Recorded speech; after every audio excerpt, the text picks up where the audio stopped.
สวัสดีครับสวัสดีเจ้าทดสอบเสียงเจ้าทดสอบเสียงนะครับวันนี้พวกเราทีมงานสวทลำปางครับผมต่อโดยขบวนของตั้งท่านนายกองค์การบริหารส่วนจังหวัดลำปางเตรียมพร้อมเจ้าเข้าสู่การถ่ายทอดสดงานย้อนหอยยนต์วิถีถิ่นไทยลื่นลำปางเจ้าพวกมือดังๆตอนครับนายกต้องรับโลสุนทรครับสวัสดีเจ้าพ่อแม่พี่น้องเจ้าสมาชิกแฟนเพจสวทลำปางกรมประชาสัมพันธ์กูคู่กูคนเจ้าวันนี้เฮาถึง2คนเนาะดีเจนุ่มยองเจ้าและกันน้องยุ้ยเนาะมาด้วยกัน2ภาษาเนาะวันนี้เนาะครับวันนี้น้องต่อขอใจภาษายองนะครับเพราะว่าเป็นถิ่นตีน้องต่ออูนะครับเนาะแล้วก็จากสำเนียงจะคล้ายๆกับงานนี้พี่น้องไทยลือเจ้าวันนี้ฝนตกห้ามซุยๆน้อยบ่เป็นยังพี่น้องเจ้าเขาปากันมาติดตามงานบรรยากาศของย้อนหอยยนต์วิถีถิ่นไทยลือลำปางนะเจ้าที่ศูนย์วัฒนธรรมไทยลือลำปางซึ่งอยู่ติดตำบลกล้วยแพร่อำเภอเมืองลำปางทางองค์การบริหารส่วนจังหวัดลำปางนำโดยท่านนายกตวงราชโลสุนทรเจ้าก่อสนับสนุนงบประมาณเนาะคือมีการจัดงานเพื่อช่วยกันอนุรักษ์สืบสานวัฒนธรรมประเพณีของพี่น้องไทยลือซึ่งวันนี้ปัจจัยเฉพาะไทยลือลำปางต่ออันในต่อเจ้ามีจังหวัดลำปางตัวไทยลือจังหวัดลำปางไทยลือจากบันทิละปูนแล้วก็ไทยลือจากแปรน่านพะเยาแปรตัวนะครับแล้วเจ้าแล้วก็ขบวนที่เปิดมาห่วมกันวันนี้เนาะเดินทางมาถึงที่บริเวณศูนย์วัฒนธรรมไทยลือแล้วซึ่งก็เป็นขบวนแรกของท่านนายกอบจลำปางเฮานั่นเองนะเจ้าแล้วก็จะต่อกับขบวนต่างๆกับริ้วขบวนที่มาเดี๋ยวนี้แม่งานเขามาก่อนเนาะอบจลำปางมาก่อนแล้วก็จะเป็นขบวนของพี่น้องต่างเมืองแปรนี่เจ้าอยู่ปะหลังนี่ไทยลือเมืองแปรเพราะว่าชุดบนล้อแน่เจ้าช่างภาพเขานี่จะอยู่แหมมุมหนึ่งซึ่งจะได้หันขบวนของพี่น้องที่เปิดเดินเข้ามาในงานวันนี้นะเจ้าวันนี้เขาบอกว่าฝุ่นตกตัวนะครับนะครับแล้วก็พี่น้องไทยลือจังหวัดต่างๆบนเกาะก็ยังเดินอยู่นะแม่เจ้าแล้วก็อันคือคักนี่แต่ละขบวนเนี่ยนะเปิ่นจะมีไฮไลท์สำคัญของเปิ่นซึ่งในการจัดงานในปีนี้นะเจ้าจัด2วันนะแต่ว่านี่กับวันนี้เสาร์ติดนี่คือตีศูนย์วัฒนธรรมไทยลือนี่คือคักขนาดบัดเดียวนี่ขบวนต่อมาตีกำลังเดินทางเข้ามาเนี่ยนะเจ้านี่เสียงกองมาเลยฟ้อนเจิงนี่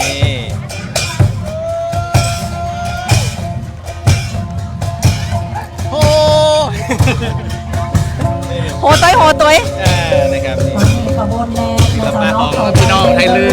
นะครับโดยเฉพาะด้านนายกองค์การบริหารส่วนจังหวัดลำปางแล้วก็พี่น้องเมืองนานแล้วก็มีพี่น้องเมืองแปรเจ้า2 วันนะตอนนี้ขบวนแรกนะเจ้าเดี๋ยวขออนุญาตอยู่ในห่มกัมไอ้ต่ออ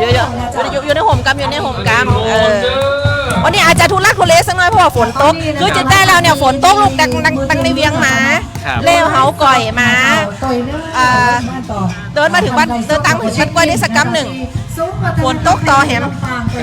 นี่ตกไปรอบแล้วนะเอี้ยนไปรอบแล้วอันนี้รอบ2ตกไหนตกไหนตอนแรกก็ว่าขบวนมันเดินละค่ะยี่เนี่ยตกอยู่แล้วก็เดินอยู่เพราะว่าเดินสักหน่อยปุ๊บเปิ้นก็เดินขบวนอะไรนี่แน่วันนี้นะครับสำหรับขบวนของพี่น้องไทยลือตีมาห่วมกันในวันนี้เนาะเปิ้นจัดกันภายในธีมของฮีท12 เดือนของไทยลือไอต่อเจ้าเปิ้นจะนำเสนอศิลปะวัฒนธรรมประเพณีว่าในแต่ละเดือนของพี่น้องไทยลือเนี่ยเปิ้นมีวิถีชีวิตอย่างของอย่างเงี้ยอย่างอาชีพหลักของพี่น้องไทยลือบ้านเขาเนี่ยลำปางเนี่ยตางบ้านกล้วยเนี่ยส่วนใหญ่แล้วเปิ้นเนี่ยเปิ้นปลูกหอมเปิ้นปลูกหอมกันใส่หอมกันอย่างเงี้ยอันนี้แล้วนี่ขบวนนี่กำลังเข้ามานี่ดูพี่น้องละปูนนี่ว่าแหละมันบอกนะครับพี่น้องไทยลือละปูนบันทิละปูนนี่สีส้มสดใสแห่กล้องเวลามีงานวันนี้ต่างๆเพื่อจะแห่กล้องเงี้ยครับสิบนี้จอก็ชุ่มฉ่ำนะเจ้าฉ่ำกันเลยโอ้พี่น้องละปูนเมืองละปูนโอ้คนม้วนเด้อนะคนละปูนี่ตึงงามตึงรอเนาะแม่รอตึงงามตึงรอตัวเองแม่นะครับทันทีก็ได้มาเบิกแยกแก่วัดที่ไอ้บอลพี่น้องละปูนการแต่งตัวไหนครับมันต้องต่อแต่งตัวกันไงโอ้ยเนี่ยเหมือนกันเลยซอยส่วนใหญ่แล้วก็จะนำมาทางด้านของท่านผู้บริหารนะเจ้า แล้วก็ดังท่านนายกสมาคมไทยลือของแต่ละจังหวัด วัดหลวง อันนี้เป็นขบวนของพี่น้องตังละปูน ลงวิทยา ไปตักตายพี่น้องละปูนก่อน ไปต่อไปก่อน พี่น้องละปูนี่เป็นมีจองแต่พอแล้วเนี่ย แล้วมันมีช่องตัวการฝนได้จัดเตี้ย อยู่ในกระโปรงนะจ๊ะ ครับ มาไปเลยนะจ๊ะเนาะ เจ้าอู้ถึงว่างาน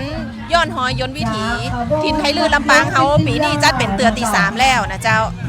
ท่านนายกสมาคมไทยลือแห่งประเทศไทยสาขาจังหวัดลำปางท่านนายกวนิดาสัตยานุรักษ์พร้อมทีมงานวันนี้จัดเต็มเจ้าจัดเต็ม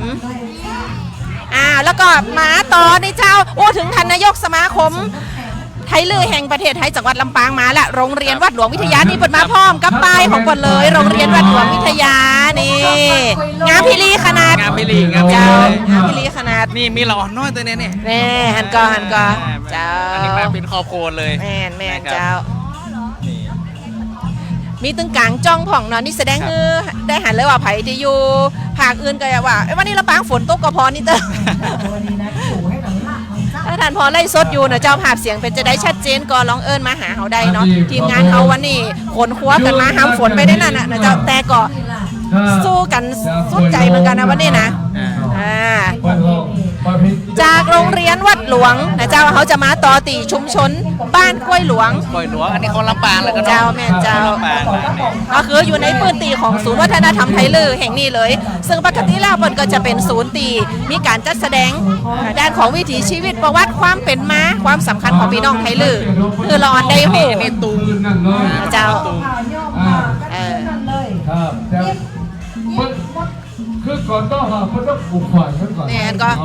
ครับ ชุดไหนวัด หมูที่เปิดกลางจ้องกับกลางไปหมูที่เปิดอันกำคันดอกกับกำไป ขบวนรถที่ตรงไปทางไหน แต่ละคนนี่คือยังทำหน้าที่ของเปิดยังเต็มตีนะอยู่ห่วมขบวนมองว่าวันนี้จุ่มเย็นกันขนาดเนาะ มาฮ้อนครับเนาะขายดีพวกใครมาพอก็ จ้า เจิญมาพอไดเนอร์ ได้ นะครับ เลย ที่ เจ้า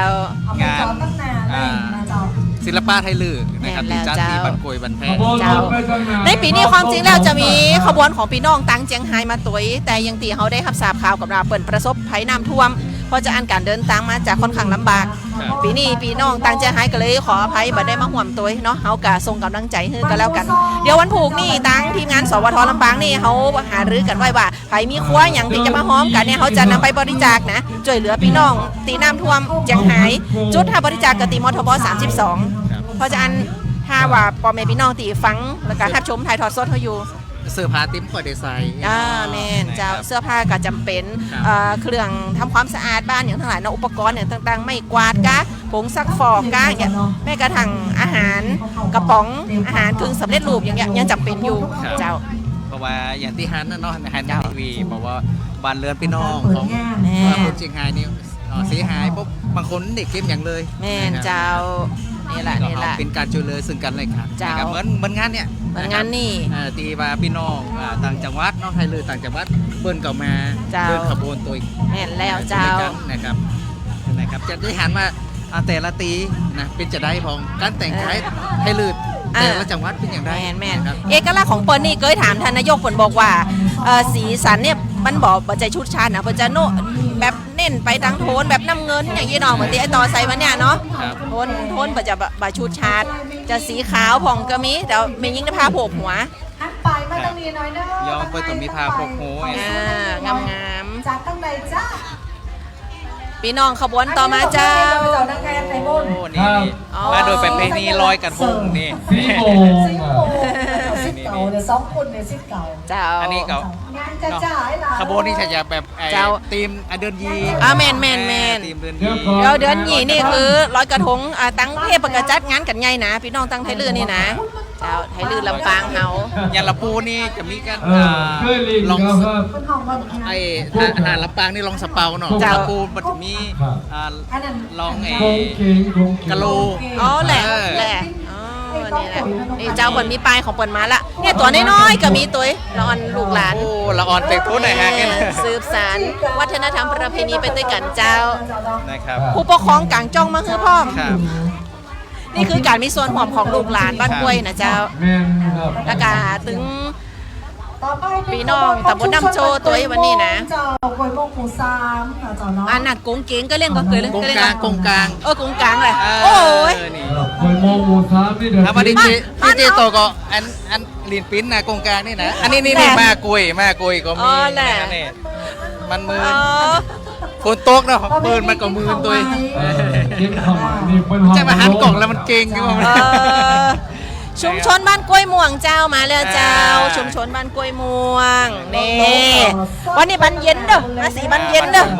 ชุมชนบ้านกล้วยม่วงนี่นะ เคยได้ยินเพลงกล้วยแพะกล้วยโมงสันโป่งเงี้ย เออแหละ ก็ว่ากล้วยแพะกล้วยโมงนี่อย่างเนี่ย เพลงซ้อมมันก่อนเพลงซ้อมมันก่อน เพลงปืนมือ เอ เนี่ย อ ถ้าอย่าเพลงกังยอม น่ะเจ้า กล้วยแพะกล้วยโม โอ้ งสันโป่งนี่ แล้วเปิ่นกำไม่เองกันมานี่เดี๋ยวดิ อันนี้คือไม่อย่างเนาะอันนี้ ไข่ทามกันเนาะ เนาะ เออนี่ มันจะว่าข้อคือจังว่ามาได้นะ ตั้งตรงไหนเนี่ยเจ้า แล้วเจ้าในคณะนี้ท่านกำลังรับชมบรรยากาศของการถ่ายทอดสดเจ้างานย้อนหอยนต์วิถีถิ่นไทยลือลำปาง จากศูนย์วัฒนธรรมไทยลือจังหวัดลำปางเจ้าอยู่ตำบลกล้วยแพะอำเภอเมืองลำปางไอต่อเฮามาพอกิจกรรมในงานวันนี้นะเจ้าแต่เจ้านี่ท่านนายกตวงราชโบสุนทรนายกอบจลำปางเป็นประธานพิธีบวงสรวงสิ่งศักดิ์สิทธิ์ตั้งแต่เจ้าละแล้วเจ้านี่คือแดดออกจัดดีอะ8 โมงนี่นะครับ แล้วก็มี โมงแมลงเนาะที่เปิ้นเบิ่งโซงกันเนาะแล้วก็ นี่แต่เจ้านี่ละ8 โมง เป็นโมงเจ้า แล้วก็9 โมง 9 นาทีพิธีตั้งศาสนา เจ้าหลังจากนั้นก็เป็นร้านสัมพันธ์ม่วนสลีไทยลือเปิดมีแข่งขันเต้นบัสสลบ เต้น แข่ง บา ขั สโล เต้นบัสสลบเจ้าแล้วก็มีการถ่ายหูปตัวเองคือหูปเนี่ยท่านสามารถจะถ่ายในงานก็ได้ หรือว่าจะเป็นสถานที่ท่องเที่ยว ในตำบลน้ำโจเขาก็ได้เอามาประกวดกัน เป็นหักขีดห้อยงามวิถีตีไทยลือลำปาง มาแล้วขบวนต่อไป ชุมชนบ้านหัวฝายพี่น้องชุมชนบ้านหัวฝาย พี่น้องบ้านหัวฝาย เจ้า นะครับอันนี้ในเฮาเนี่ยขบวนนี่คือขบวนเฮามันเข้ามาตั้งในเวทีเนาะมันเดินอยู่ทั้งน้องทั้งน้องเฮาก็ไปอยู่ทั้งน้องได้ฝนตกเนาะคือพวกเฮาก็นี่เนาะเฮาก็จะได้ไปแข่งขันบรรยากาศตั้งในการแต่งตัวของพ่อแม่พี่น้องนะครับวิธีของ พี่น้องไทยลือแต่ละจังหวัดเนาะซึ่ง เปิ วั ด น จะ นี้ เอาอย่างมาแสดงมาพี่อันนี้นะครับอันนี้เขาปิ้นผ่า พาคุณนันทา เขานึกถึงผ้าห่มพระธาตุ แม่ เนี่ยเขาหันจะยานึกถึงผ้าห่มพระธาตุอย่างทามาตั้งบ้านกล้วยก็ต้องนึกถึงวัดดอยม่วงคำเนี่ยเป็นว่าเป็นศูนย์รวมของพี่น้องเจ้าไทยลือเลยนะครับ นะเจ้า บ้านไปพิษสารหล่น นี่คือหนึ่งใน ต้องไปกลาง เอกลักษณ์ของแต่ละขบวนที่เปิดมาห่วมกันวันนี้อย่างที่บอกว่าเป็นฮีท12 เดือนของพี่น้องไทยลือ จะเห็นได้ว่าพี่น้องของแต่ไทยลือแต่ละตีเนี่ยครับ เจ้า จะไอเกี่ยวกับวัดอะเนาะ เจ้าคือวิถีชีวิตเป็นผูกพันกับเรื่องวัด เรื่องวัดเรื่องวา เรื่องศาสนา ศาสนา เอียเนาะ นะครับ เจ้าแล้วก็กิจกรรมตีบริเวณ ศูนย์วัฒนธรรมไทยลือจังหวัดลำปางตำบลกล้วยแพะอำเภอเมืองลำปางแห่งนี้นะเจ้าตะวานี่ซ้ำให้ม่วนโทเปิ่นแข่งเมนูลาบ ปรุงเมนูลา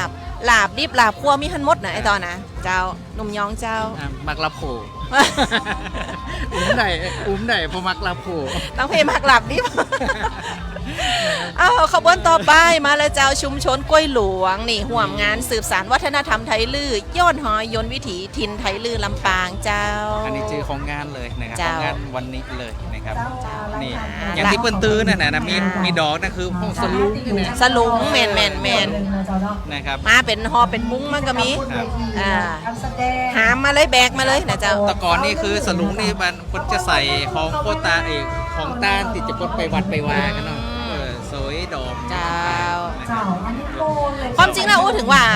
ภาษาของพี่น้องไทยลือนี่กับตังย้องเนี่ยคล้ายๆกันเนาะ คล้ายๆกัน คล้ายๆ สำเนียง กัน คล้ายๆกัน เจ้า ฟังกันหู้เลย ฟังกันหู้เรื่องเจ้า ฟังกันหู้เรื่อง พี่น้องคนเมืองลำปางเขาเนี่ยก็ฟังกันออกอยู่ ครับ วันก่อนนี่เจอตั้งทานนายกสมาคมไทยลือแห่งประเทศไทยสาขาจังหวัดลำปาง ไปสัมภาษณ์ที่สถานีฟังเปิ่นอองหมดโกยังเนาะสื่อสารกันได้เจ้า ครับ พี่น้องตั้งบ้านแม่ปุงมาแล้ว ชุมชนไทยลือบ้านแม่ปุงเจ้าอยู่ตำบลน้ำโจอำเภอแม่ทะจังหวัดลำปางซึ่งเป็นจุดเชื่อมต่อกันตั้งนี้เนาะอำเภอเมืองกับแม่ทะนี่นะเจ้า นี่คือขบวนวัฒนธรรมของเปิ่นเสียงกลองตัวมาแล้วนะ ฝัน เสียงกองตัวมาแล้วเนอะ บางขบวนนี่เนาะบางขบวนที่เป็นรถเนาะมันก็ไกลอยู่ตั้งนอกเนาะ เจ้า ขนม เจ้า นะครับ ครับชิ้นโรสลา สลาตีกองนี่อายุอานาม อันนี้ เต่าใดนี่คือว่าสู้กันขนาดนักกว่านี่นะฝนตกจังมันอีกวันวัน โอ้ต้อง นั่นพี่เจยูไฮฟอนก่อน จับไพ่บอลอะจับไพ่บอลอะ หัวหมื่นนี่นะ นี่ดนตรีหมดเด้อเนอะเจ้า มาต่อเจ้าชุมชนไทยลือบ้านของห้าอันนี้ยังอยู่ในเขตเทศบาลตำบลน้ำโจอำเภอเมทะจากเมปุ้งแล้วก็มาบ้านของห้านะเจ้า อันนี้แบบเกี่ยวกับตานกล้วยสลากก่อน เจ้าแน่แม่นแน่เลยแม่น ช่ แน่ วง เล นี้เป็น ย ตานกล้วยสลากกันเนอะพี่น้องละปูน เจ้า ที่วัดพระธาตุเปิ้น เจ้า ก็ตานกล้วยสลากกัน ต้องเลย เพราะเปิ้นบอกว่าพ่อจ้านี่ต้องโบสถ์นี่นะ อ่า แต่พี่ยิงเนี่ยจะทำบุญหยังก็คือเปิ้นหือตานกล้วยสลาก อ๋อ นี่ แหละ นะครับนี่ ต่อมาตั้งเพน้อยเพราะว่าท่านผู้มีเกียรติเวลาเปิดมาเราเปิดประหารเฮาอันตากล้องเอาขอสุมาไปทั้งคนน้อยทอดแทดวันนี้ได้รับเกียรติจากตั้งอันท่านบรรหารเจ้า เพราะเป็นตากล้องคือแตนเจ้าเพราะว่าดีเจหนุ่มยองเฮาวันนี้เป็นอัน ตื้อไม้แตน ทำหน้าที่มากำไม้แตนเพราะว่าเขาต้องการ2ภาษาเนาะวันนี้นะ นะเพราะเขา อ่ะ เอาไป ต่อมาเจ้าเป็นชุมชนกล้วยหลวงพัฒนาเนี่ยเพิ่นมีคำขวัญของเพิ่นนะ12 ปันนาบ้านเก้าหมู่เฮาสามัคคีมีผ้าทอไทยลืออ่ะนี่ชุมชนบ้านกล้วยหลวงพัฒนาหมู่หนึ่งเจ้าโอ้อันนี้เพิ่นจะต้องนึกถึงตอนเข้าภาษาถ้ามีเตียนมาเหมือนก็ แม่น เนี่ย อั เจ้าน นี้คือตาลเตียนเขาภาษาไอ้เนาะเนี่ยนะครับนั่นก่อนในสรุปก็มีเข่ามีตีนนี่ คือเตียนเนาะคือเตียนเนาะโอเคเจ้าพี่น้องกำลัง ภา รับ ษา ชม ไทยนี่เทียน เชียน อ่า วันนี้เขา2 ภาษาเจ้าในงานย้อนหอยนวิถีถิ่นไทยลือลำปาง จะไปงงเนี่ย เจ้าพี่น้องที่ฟังภาษาอยู่ตอนนี้เนาะกับเมืองเขานี่กับเมืองลำปางนะกับเมือง กำยอง กับภาษายองลำพูนเนอะ มันใกล้ๆกำลือนะครับคนลือก็ฟังได้เนี่ย อันดับต่อมาชุมชนบ้านประสบสุข ครับ นี่พี่น้องนะเจ้ามาละโอ้มาเลยมาเป็นจอเลยเดี๋ยวนี่นะ จอตัง เจ้า นะครับ เอามาตาโอ้ตั้งปุ้นนั่นยังนะยังนะ เอ่อ ตัวดำๆนั่นยังนะขอบคุณเจ้าหน้าเจ้าทีมงานองค์การบริหารส่วนจังหวัดลำปางตอนนี้ได้ใช้ไล่สดของเขาไปเรียบร้อยแล้ว ขอบคุณนะ สวัสดีบรรดาสมาชิกแฟนเพจขององค์การบริหารส่วนจังหวัดลำปางตัวเนอร์ สิ่งดีๆอย่าง เจ้า อย่าง ไปถาม ต่าง เต้น ๆงาน เน จะ อ ต่าง ร์เนี่ยว่าอันนี้เป็นห้องมาอย่างเจ้านี่ อันนี้เป็ดครับผม เป็ดเจ้าโอเคโอเคสิกเลต คนแสดงดำแล้วก็เอาใส่ไม้สาวไว้เนาะ นั่น ไม้ น่ะ สาว นั่น แล้ว น่ะ มี เปิ้นแจ้งเปงแค่นะ ก็นั่นแหละนะครับ มากระเป็ดเปิดไหวไม่ไหวละ เป็ดเนี่ยนะเกี่ยวกับวัด ขบ ก็ วนหมด ว่า แล้ว อยู่ เจ้าแหละหมดแล้วโอเคขบวนหมดแล้ว โอ้ ขบวนหมดแล้วนะเจ้าเนี่ยนะ ตอนนี้บอกว่าขบวนหมดแล้วแล้วเดี๋ยวเขาก็จะรอเนี่ยนะครับ พี่น้องต่างท่านผู้ชมท่านผู้ฟังของเขาเนี่ยเจ้าติดตามสมาชิกแฟนเพจของสวทลำปางกรมประชาสัมพันธ์อยู่เจ้าขบวนเขาตอนนี้สิ้นสุดละไอ้ต่อแล้วเดี๋ยวเห็นสักกัมหนึ่งเขาจะเข้าสู่พิธีเปิดงานแต่กัน แต่ว่าเขาอาจจะอยู่ตั้งนอกเต้นมาใครได้ฝนยังลงอยู่เจ้าฝนยังลงอยู่ เดี๋ยวอันกว่าไม่ช็อตกว่าไม่ช็อต ตัวไม่ช็อต เจ้าวันนี้สื่อมวลชนตีมาติดตามทำข่าวแล้วก็บรรยากาศของวันนี้ก็นักหลายอยู่นะอู้ถึงนะ เพราะว่าอ๋อโอเค โอเค เจ้าแล้วสุดยอดแล้ววันนี้โอ้ย ครับ ทำฝนไปแต่กัน ครับกล้องขนาดกล้องก็ พี่น้องเอาสมรทประกันตัวกัน อัน ฝนก็ต้องคำติ๊กติ๊กฝนก็ต้องคำติ๊กติ๊กแบบเดือนนี้นะโอ้ มี ย ใครลือตั้งได้ครับ ไอต่อเดี๋ยวเขามาพักตอนนี้สักกำหนึ่ง ครับอุปกรณ์เฮาก็ต้องอาศัยโฮมตัว เจ้า นะครับเนี่ย คือเดี๋ยวจะบอกว่าตั้งหลังเขานี่ไอต่อมาต้องให้ก่อน จะบอกว่าตั้งหลังเขานี่คือเป็นศูนย์วัฒนธรรมไทยลือซึ่ง ครับ ตั้งไหนเนี่ยเปิดมีนิทรรศการคือกับพ่อแม่พี่น้องตีสนอกสนใจในเรื่องราวของการแต่งกายวัฒนธรรมไทยลือเนาะ ครับ ประวัติความเป็นมาการตั้งถิ่นฐานของพี่น้องไทยลือในลำปางเขาเนี่ยท่านสามารถไปศึกษาข้อมูลได้ในช่วงปี 2 ปีก่อนเนี่ยศูนย์วัฒนธรรมไทยลือแห่งนี้นะบัจเจเป็นรูปร่างจะอี้นะ ครับ นี่คือปีเนี่ยเป็นปีล่าสุดที่เปิดปรับปรุง ออกมาแล้ว ตอนแรกไม่เป็นศูนย์กศนก่อน น่าจะแม่เนี่ยก็เป็นศูนย์เฮียนหู้แบบฝึกอาชีพอย่างนี้ตัวเองนะแล้วประเดี๋ยวนี้คือเปิ่นตาสีไม้แปลงไม้นี่คืองามกว่าเก่าจัดนักเลย ครับ ในระหว่างนี้เดี๋ยวเขาไปพอตั้งไหนสักหน่อยบอกเนาะก่อนที่จะเข้าสู่พิธีเปิดงานมาแหวะพอตั้งไหนสักน้อยหนึ่ง ระวังมือเนอะ เจ้าระวังมือนะตากล้องด้วยนะคันใดค่อนข้างจะ นี่เป็นศูนย์เนาะ จะกรีดหน่อย ตั้งไหนนี่คือในระหว่างนี่จะเป็นตีภาคของบรรดา ที่เพิ่งจะแสดง แม่นเจ้านักแสดงแล้วก็กำลังแต่งตัวกันอยู่ ครับ แต่ว่าโดยรวมแล้วลักษณะในศูนย์แห่งนี้จะเป็นประมาณเนี้ยศูนย์วัฒนธรรมไทยลือนะสมาคมไทยลือแห่งประเทศไทยสาขาจังหวัดลำปางเปิดก็จะใจพื้นที่นี่นะเจ้าคือเป็นประโยชน์กับพี่น้องต่างบ้านกล้วยเฮาเนาะกับพี่น้องไทยลือในพื้นที่จังหวัดลำปางนะเจ้าซึ่งถ้าว่านักสุดก็คืออยู่ที่บ้านกล้วยนี่แหละตำบลกล้วยแพะกับต่างน้ำโจในนี่ความจริงแล้วนะเขา ใน มาพ นี้ อ เขามีผ่าตัวน้ พ อ อง สักหน่อยหนึ่งเจ้า ผ่าของพี่น้องไทยลือเสื้อ ตั้ง ผ้า เพนี่ นะครับ เป็นเครื่องแต่งกายเสื้อผ้าของพี่น้องไทยลือเดี๋ยวช่างพาไปตั้งปุ่นก็ได้เนาะ ครับแต่ก่อนต้องบอกว่าการเขาวัดเขาว่านี่คุณประแตงปุ๊บเต็มนะ แม่นเจ้าแล้วแถมอย่างหนึ่งไอ้ต่อคืออาชีพต่อผ้าของพี่น้องตั้งบ้านกล้วยเพเนี่ยถือว่าเป็นอย่างตีสร้างรายได้คือเปิ่นเป็นอาชีพของคนเฒ่าคนแก่ตีเปิ่นช่วยกันสืบสารแล้วก็รักษาเรื่องของการต่อผ้าเนี่ยนะเจ้าต่อผ้าแล้วก็ใส่คนเดียวเนี่ยแล้วเปิ่นเล่าให้ฟังว่าถ้าเป็นสมัยแต่ก่อนนี่ไม่หญิงสาวในเวลาจะออกเฮือนอ่ะต้องต่อผ้าจ่างนะอย่างเงี้ยเนาะ ปั่นนิ้วปั่นนิ้ว ปั่นนิ้วปั่นฝ้ายอย่างเงี้ย ที่บ้านยังมีอยู่เลย มีอยู่แหละ ที่ปั่นนิ้ว นั่นน่ะเจ้า ไม่ลง เนี่ยแล้วเขาจะหันว่าลักษณะของการแต่งกายของเพื่อนเนี่ยถ้าว่าเสื้อของประจ้ายก็เหมือนกับตีดีเจหนุ่มย้องเขาใส่บะเดียวนี่ถ้าเป็นของไม่ยิงก็คือเหมือนมันจะเป็นป้ายมาข้างๆอีเนาะแล้วโทนสีเพิ่นจะอยู่ประมาณนี้นะเหมือนสีกลมๆอย่างเงี้ย สี เนาะ กรมนะครับสีกรมสีดำ แต่ถ้า ทึบๆนะเนาะ เจ้าแมนถ้าเป็นผ้าสิ้นก็คือจะเป็นรายการอย่างเงี้ยนะเจ้าแต่ว่าถ้าเป็นสมัยบะเดียวนี่ก็เหมือนว่ามาดัดแปลงกับลายตังลำปางเฮาหน่อยบะเดียวนี่ถ้าเป็นลวดลายหรือว่าโทนสีตีเปิ้นแปลงมาแหมไม่ลำปางเฮาช่วงนี้ก็จะเน้นโทนสีคลั่งเนาะ ครับ จะโทนสีคลั่ง เพราะว่าสีขังนี่เป็นสีลำของลำปางเอา เจ้าแมนแล้วก็ตังจังหวัดลำปางเขาก็มีการส่งเสริม โดยเฉพาะชุดเปิ้นห่อชุดพิธีการของจังหวัดลำปางได้แหมน้อยตั้งทันหัวหน้าส่วนราชการหรือว่าพี่น้องตีจะตัดเครื่องแต่งกายเนี่ยเวลามีงานสำคัญเขาจะได้ใส่เหมือนกันโทนสีคลั่งเนี่ยมียิงกับเสื้อแขนยาวประจ้ายก็เหมือนกันแล้วก็แต่งแทบน้อยเป็นลายละก้อนใส่หมู คือเป็นการส่งเสริมแล้วก็การบ่งบอกว่าอันเนี้ยเป็นเสือของจังหวัดลำปาง แม่เจ้า นะครับ เขานึกถึงว่าถ้ามีงานเราใส่พร้อมเพรียงกันนี่มันเหมาะขนาดเนาะเจ้าอ้าวมาพอตั้งเพศสักหน่อย คืออย่างที่ว่านี่โทนสีเปิ้นนี่หนาของพี่น้องต่างไทยลือเนี่ยเนาะเพศชุดอะโทนสีดำก็งามแต่ว่าเปิ้นจะมีเครื่องประดับของเปิ้นแถมต่างหากมันก็ไอ้ต่อเนาะ มีเครื่องประดับ เจ้า นะครับมีเครื่องประดับที่สำคัญเนี่ยผ่าพกหูนะสำหรับ เจ้า ไอ้คนลือนี่ต้องมีผ่าพกหู แม่น นะ เจ้า ยิงนะครับพอใจก็จะแต่งชุดมันต่อแต่งนั่นแหละนะครับ เจ้า นี่อ่ะคือหนุ่มยองได้อธิบายเลยเพราะว่าบ้านเปิ่นกับมีจะเอะเนาะมันก็อีแม่ใส่จะอีก็ มีใส่แต่ก่อนมีสินเดี๋ยวนี้ก็คือสินของยี่มีใส่อยู่เนาะ เจ้า แต่ว่าเสื้อผ้าจะเปลี่ยนไม่พอนะครับตามยุคตามสมัย เออ นะครับ แม่น แล้วก็ เจ้า ต้องบอกว่า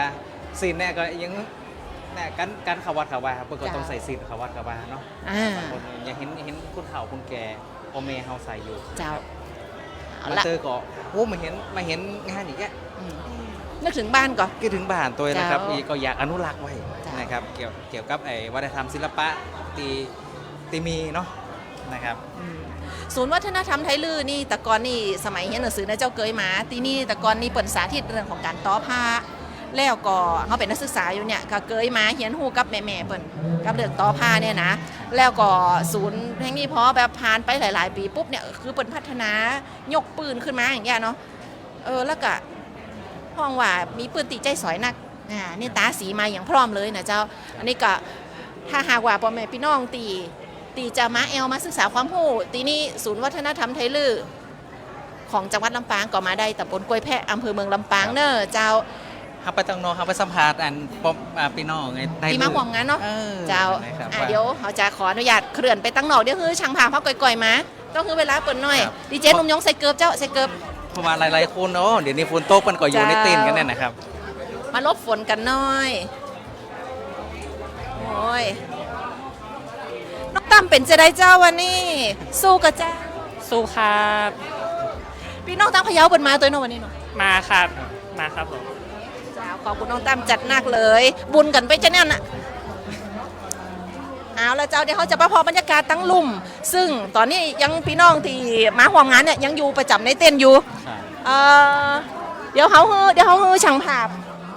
เดี๋ยวก่อนเดี๋ยวเขาไปอยู่เต้นท์มันก่อน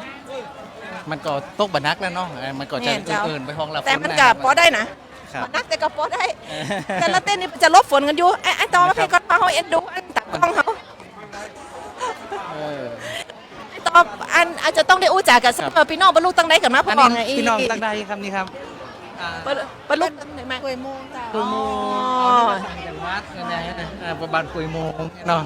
นะครับอันเป็นจะได้ห้องครับวันนี้อันเปฟุ้นหน่อยเนาะงานวันนี้เปฟุ้นหน่อยก็ยังมาแต่หอมใจมากอยู่เนาะนี่นะครับเนี่ยจะเห็นก่อนการแต่งตัวของเปิลนะครับนะจะมีแบบเครื่องประดับตัวนะครับแล้วก็มีผ้าพงโฮเนาะเป็นของชุมชนไทยลือนะครับแล้วก็มีสะพายนี่สะพายนี่นะครับนี่ นี่คือความภาคภูมิใจของพี่น้องทั้งบ้านกล้วยเนาะตอนนี้อยู่กับตั้งท่านนายกสมาคมไทยลือ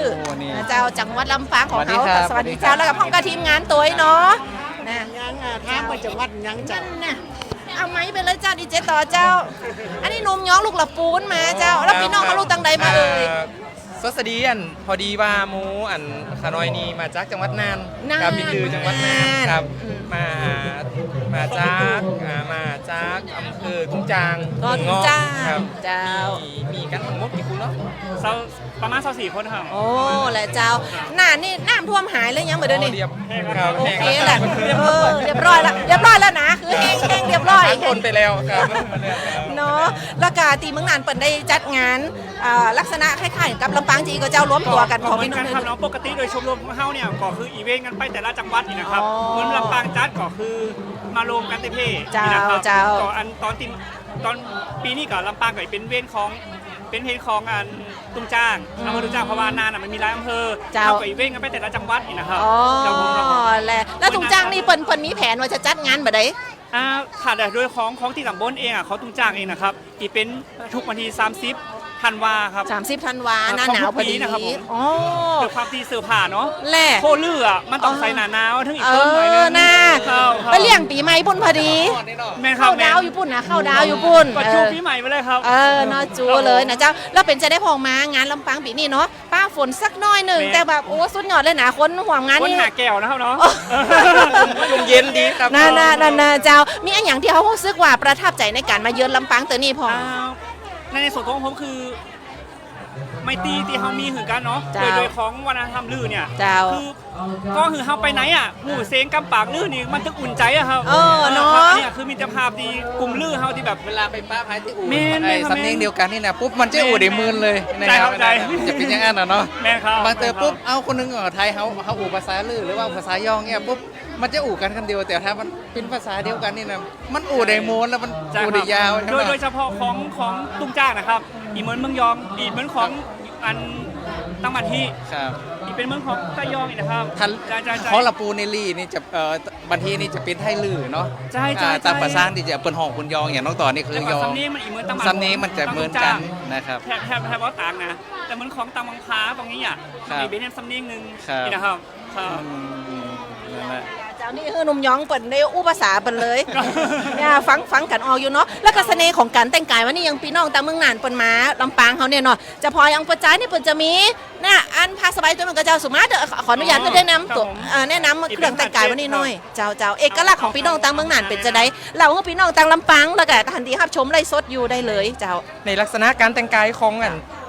ลือเมืองน่านถ้าปิ้น เจ้า อันปิ้นประจ่ายนี่เปิ้นจะนิยมอันปาดผาเจ็ด เจ้า ปาดผาเจ็ดที่ว่าปิ้นผานี่ประสงค์ในเรื่องของการจิตเฮอ อ๋อ เอาห้องกราฟพระ เจ็ดเฮียเจ็ดเฮีย เอาห้องกราฟพระ เออ ที่ประสงค์หลักๆก็คือเวลาเขาในวิหารเขาที่โป๊ดผาออกมาปูแล้วก็เอาห้องกราฟพระห้องไหวพระครับ ห้องกราบพระ ครับ กราบพระ ห้องกราบ แล้วถ้า ครับ เป็นเฮียเขาก็เจ็ดได้มันก็ ถ้าปิ้นผานี่ป ประ ระ ส มาณ งค์ นี้ กับเจ็ดมือใด อ๋อ กับเจ็ดหนาใดนะครับ เป็นผ่า7 มือ 7 หน้าเป็นห้องเอาไว้กราบนะครับ ลาขอบพระคุณจ้ะ เดี๋ยวยิ่งกว่าคงบ่ห่างกั อ่าน นะ บ่ต่างกันครับ แต่ของเอกลักษณ์ของงานไปเป็นสาบสื่อที่มันบอกเหมือนไทยนะครับ อ๋อ ไมโก้ เจ้าสีเสื้อนี่ความจริงก็จะโทนเหมือนกันเนาะโทนเข้มๆเหมือนกันไอ้เนาะแล้วปกติได้แต่งกายจะอีออกงานมันก็จะ โดยปกติก็คือโดยตั้งงานอะงานมันอีมีหมันเนาะ เจ้า ก็คือวัฒนธรรมส่วนมากมันคือหลงของนานอ่ะลือมาอีร้ายนะครับ แต่ละอำเภอแถบอีทุกๆอำเภอมาอีมีลืออยู่ เจ้า ก็ไปมาหาสู่กันนะครับก็อีเป็นประจำอะครับที่แต่งตัวลือนี่นะครับ โอเคยินดีจัดหนักเนอะขอบพระคุณวันนี้ ครั อ บบ อุ่นขนาดนี้เนาะ ขอบคุณ งานมา ครับ แอล ยิน ลำ ดี ปาง ครับ ขอมีความสุขเจ้าลำปางนครแห่งความสุขเจ้า กับพี่น้องนะตั้งนานเนาะ เจ้าเดี๋ยวช่วงนี้คือลบฝนก่อนเดี๋ยวสกรรมกับพิธีเปิดด้วยกันเนาะ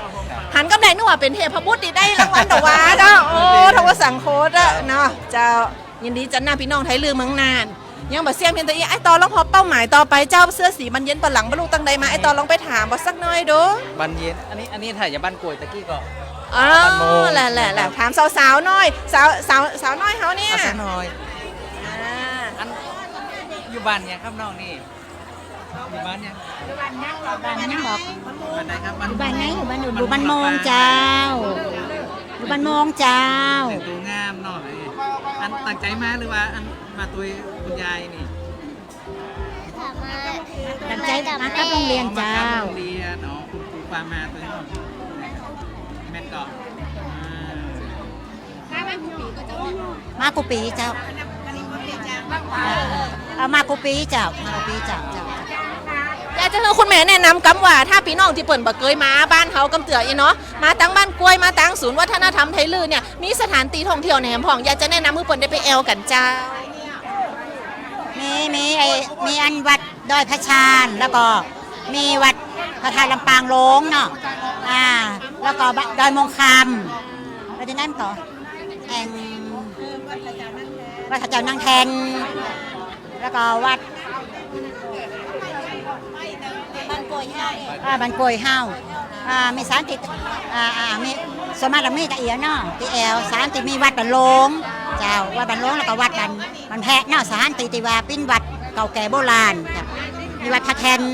วัดพระเจ้านางแทนจ้ะแล้วก็มีดอยมงคำนะเจ้าเนาะที่โอไปแล้วจ้ะแม่ผู้ซื้อเป็นจะได้พ่องที่เขามีการจัดงานจะอีกุปีมีจอยกันจัดกิจกรรมห้อมครัวกันมาวัฒนธรรมตีดีของเขาจะอีนะเจ้าท่านได้ตอบ มีความตื่นเต้นแล้วก็ประทับใจ เพราะว่าถ้ามีงานทุกครั้งนี่นะ เจ้าบ้านเปิ้นมาจอยกันแบบเปิ้นมาจอยกันอย่างน่าชื่นตาบานน่ะน่าชื่นทุกคนน่ะคือมีความสุขทุกคนเลยที่มา แล้วก็ภาคภูมิใจตีถึงแม้ว่าเฮาจะปิ้นลือแต่เฮาก็ปิ้นลือตีมีเกียรติมีศักดิ์ศรีคือหมายความว่าเฮาจัดงานเนี่ยก็ยิ่งใหญ่ถ้าปีนี้พี่น้องต่างจากวัดเปิ่นก็มากันนักหลายเหมือนกัน นักมากันหลายเลย มีบ้านห้องหาตีตำบลนั้นอำเภอแม่ฮะแล้วก็มีเมืองแปรเมืองนานแต่ลำปูนเนาะและที่นี่เจียงไฮ้นี่เปิ้นอาจจะฝนตกน้ำโหมเนาะเปิ้นเลยไม่ได้มาเจ้าก็เสียดายโอกาส จะถามไม่เลยนะครับ อันนี้คือไม้เนี่ยก็ไม้หัดเจ้าไม้หัดเจ้าที่เปิ้นโลหัดเจ้าไม้โลหัดเจ้าเนี่ยที่เปิ้นเอาไว้เฮาหัดเจ้านั่นนะ แล้วพอหันเปิดอยู่ในขบวนตะกี้กำลังสงสัยอยู่ บ้านกวยโมงนี่ทุกเจ้าเปิ้นมรณภาพแล้วเดี๋ยวนี้ล้างทั้งเปิ้นอยู่ในวัดเดี๋ยวนี้เฮาเลยมีแบบว่าเฮาจะต้องมีไว้เจ้า ขอบคุณจะนั่งเลยทีมงานทุกท่านเจ้า ขอบคุณนะ ดีเจยุ้ยหายสงสัยแล้วก็ไม่นี่แหละ หายสงสัยเจ้าหายสงสัย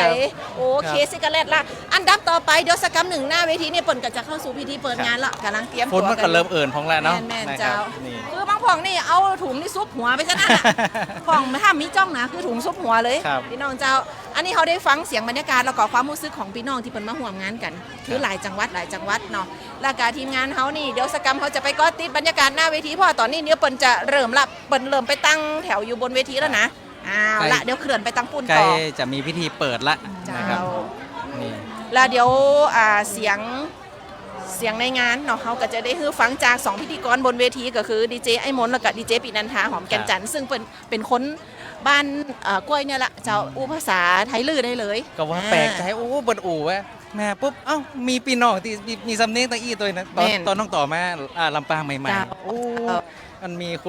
คุณยองตัวแก้มใจเป็นคนลือเนาะ นั่น ตั้งบันแพะบันกล้วยโอ้เฮาเนี่ยจะได้ใจภาษาเฮาได้อู่ตัวอะไรนะ นี่คือบรรยากาศสดเลยจากศูนย์วัฒนธรรมไทยลือจังหวัดลำปางเจ้าตำบลกล้วยแพะอำเภอเมืองลำปางซึ่งเดี๋ยวสักกำหนึ่งบนเวทีนี่จะเป็นการแสดงฟ้อนเจ้า ของพี่น้องไทยลือ ของ เนาะ พี่น้องไทยลือ ครับนี่ เดี๋ยวก่อนเนอะ มีตั้งบุญเวทีแล้วก็มีตั้งลางเวที เป็นการ วย แสดง นะครับ ฟ้อนตอนหับท่านประธานในพิธีก็คือท่านนายกองค์การบริหารส่วนจังหวัดลำปางท่านนายกตวงรัตน์โลสุนทรเดี๋ยวนี้เต้นเคลื่อนตีมาแล้วเจ้าเต้นเคลื่อนตีมาละโอ้ยเต้นร้อยฟ้ามาแล้วนะเนี่ยเดี๋ยวก่อนไอ้ต่อเดี๋ยวเขาไปดังไหนเพะ ครับคนโยมาเฮาใกล้ นี่ช่างกล้องเขาไปปุ๊บละอ้าวมา ตองกล้อง เดี๋ยวก่อนขอสมาร์ทมาเดี๋ยวเขาจะบังเปิดมาเพี้ยวให้เพะไอ้ต่อเขาเต็มให้เป็นยังนี่คือช่างภาพอยู่ในห่ม เดี๋ยวก่อนพอซ้ายพอขวา พอต้องเพเขามีเพียนสีม้อยกลางจ้องเฮ้อบ่ต้องกลัว นั่นก็เริ่มโมเป้ของแล้วนะนี่ เดี๋ยวจะมีการแสดงเจ้าหมู่เฮาได้รับชมกัน การแสดงที่ท่านกำลังจะได้รับชมได้สักนะเจ้าในช่วงเวลานี้ท่านนายกตวงราชโลสุนทรนายกองค์การบริหารส่วนจังหวัดลำปางนะพร้อมถึงด้านของพี่น้องนะเจ้าไทยลือตีมาห่วมกันเนาะในงานวันนี้แม่งานของเฮาแห่งท่านหนึ่งก็คือท่านนายกสมาคมไทยลือแห่งประเทศไทยสาขาจังหวัดลำปางท่านปณิดาสัตยานุรักษ์นะติดได้ปาเฮาไปทำความรู้จักกับพี่น้องไทยลือจากเมืองน่านตะกี้นะเจ้านอกเหนือจากนั้นแล้วดังท่านสอบจลำปางเขต6อำเภอเมืองลำปางท่านสจชันทพัฒน์โนปิงนะเจ้าก็ถือว่าเป็นแถมหนึ่งกำลังสำคัญของงานเช่นเดียวกันทีแรกก็ไปสัมภาษณ์ที่สวทลำปางเขาอยู่เนอเจ้าวันนี้เดี๋ยวแหมสกรรมจะมีการแสดงชุดเปิดประตูสู่ตำนานทินโบราณไทยลือลำปางเจ้าไอ้ต่อจ้า ครับผม สื่อมวลชนนะครับ มีทางผู้ใหญ่แล้วก็ละอ่อนตัวในหันหมู่พอใกล้ๆนะครับนะครับผมกำลังเตรียมกันอยู่เนาะ เจ้าเดี๋ยวขออนุญาตต้องไปตั้งหนาสักกามหนึ่งเพราะว่าสัญญาณเขาจะได้อยู่ จะไกล สัญญาณเขาจะได้อยู่ใกล้กันกับอันช่างภาพเขานะเจ้า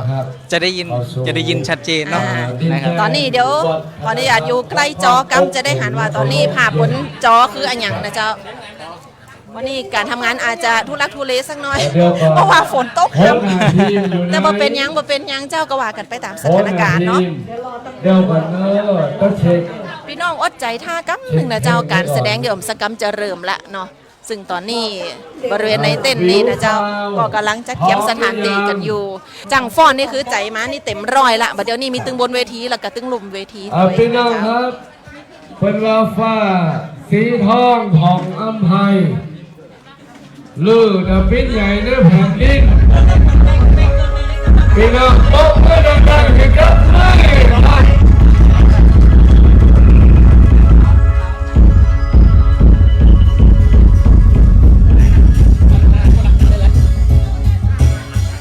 สุดท้ายไงสุดท้าย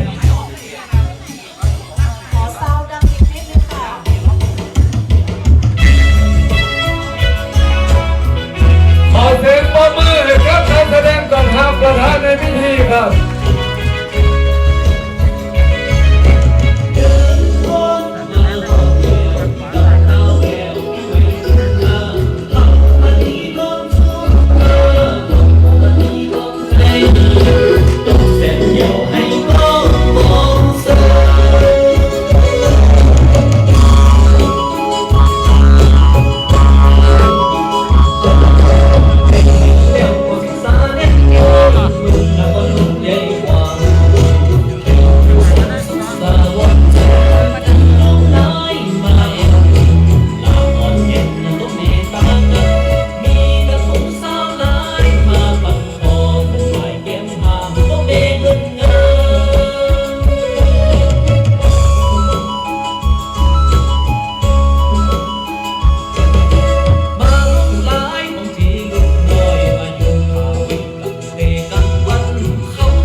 การแสดงชุดนี้นะเจ้าโอ้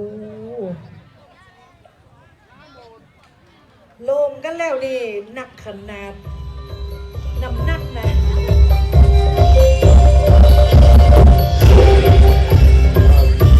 พี่น้องครับเพียงปรบมือดังๆให้กับการแสดงอันยิ่งใหญ่ครับวัฒนธรรมไทยลือเก่าชุมชนของตำบลแล้วก็ทางด้านของในหมู่บ้าน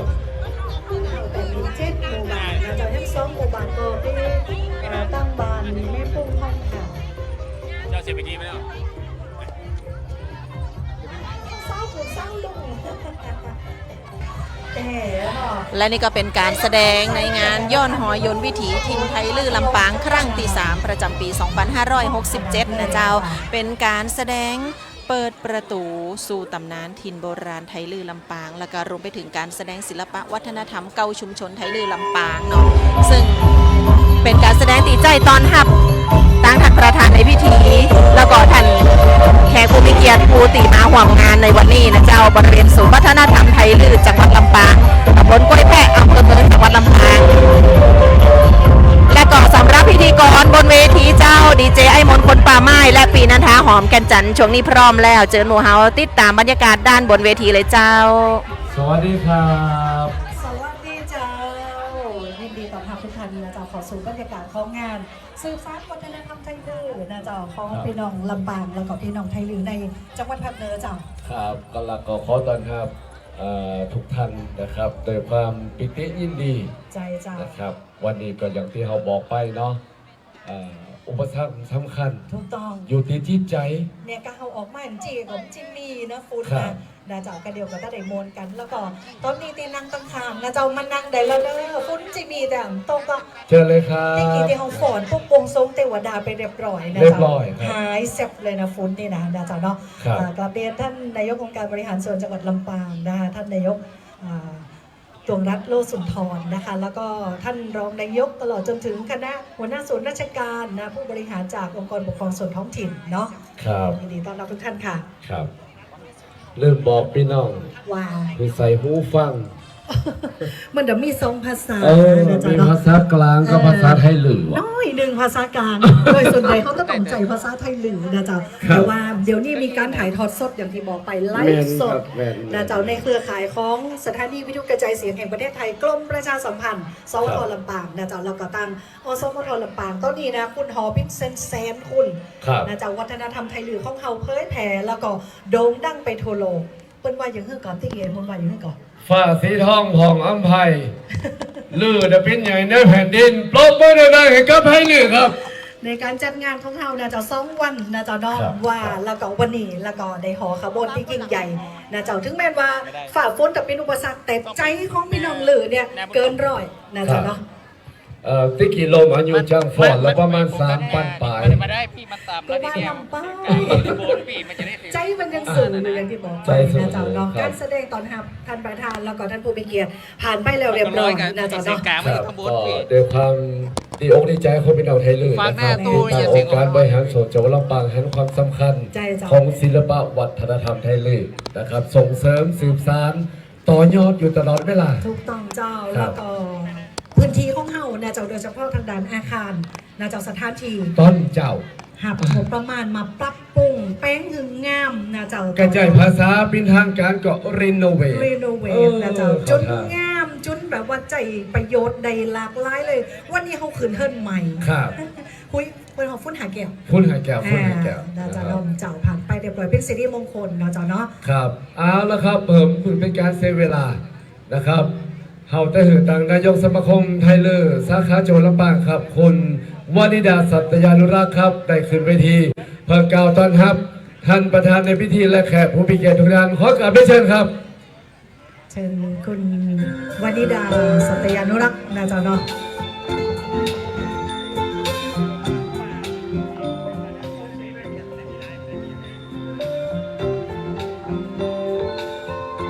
มาต้อยเชิญตั้งหนาเลยนะเจ้าเดี๋ยวจะมีชายงามเชิญใหม่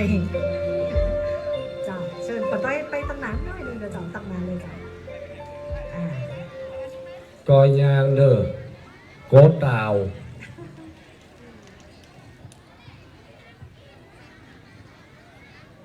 เรียนนายกองค์การบริหารส่วนจังหวัดลำปางหน่วยงานราชการหน่วยงานเอกชนสมาคมไทยลือทั้ง6จังหวัดและท่านแขกผู้มีเกียรติทุกท่านดิฉันนางวนิดาสัตยานุรักษ์นายกสมาคมไทยลือจังหวัดลำปางมีความรู้สึกยินดีเป็นอย่างยิ่งที่องค์การบริหารส่วนจังหวัดลำปางได้เล็งเห็นถึงความสำคัญในการส่งเสริมศิลปะวัฒนธรรมของท้องถิ่นจึงได้โครงการสืบสานศิลปะวัฒนธรรมไทยลือย้อนหอยยนต์วิถีถิ่นไทยลือลำปางครั้งที่3ประจำปี2567ขึ้นขอต้อนรับทุกท่านด้วยความยินดียิ่งอยู่ดีกินหวานเนื้อเจ้าพี่น้อง6จังหวัดด้วยเนื้อเจ้าขอบคุณเจ้าเสียงปรบมือดังๆให้กับนายกสมาคมไทยลือสาขาจังหวัดลำปางนะครับนายกวนิดาสัตยานุรักษ์ครับเจ้าก็ถือเดี๋ยวว่าเป็นตัวแทนของไทยลือนะเจ้าตีในพื้นที่จังหวัดลำปางอย่างที่บอกไปนะเจ้ามีทั้งหมดก็9ชุมชนนะเจ้าเนาะครับน่าจะผ่านไปเรียบร้อยนะเจ้าเนาะครับโอกาสนี้ครับเราได้เข้าสู่พิธีเปิดงานส่งเสริมศิลปะวัฒนธรรมไทยลืออย่างเป็นทางการนะครับครับโอกาสนี้ครับขอเรียนเชิญผู้ที่จะทำหน้าที่ในการกล่าวรายงานนะครับรองนายกองค์การบริหารส่วนจังหวัดลำปางนะครับดาวพันนีการกันครับเจ้าแล้วขออนุญาตเชิญนวดส่วนราชการนะเจ้าจากผู้แทนท่านพบมทบ32นะเจ้านรจากสภาวัฒนธรรมนะเจ้าหัวหน้าส่วนราชการแล้วก็ตั้งชุมชนนะเจ้านประธานชุมชนบ้านเฮาขึ้นมาบนเวทีนะเจ้าขออนุญาตเชิญนะเจ้าหัวหน้าส่วนราชการหลายท่านนะเจ้าขออนุญาตนะครับขออนุญาตเรียนเชิญนะครับ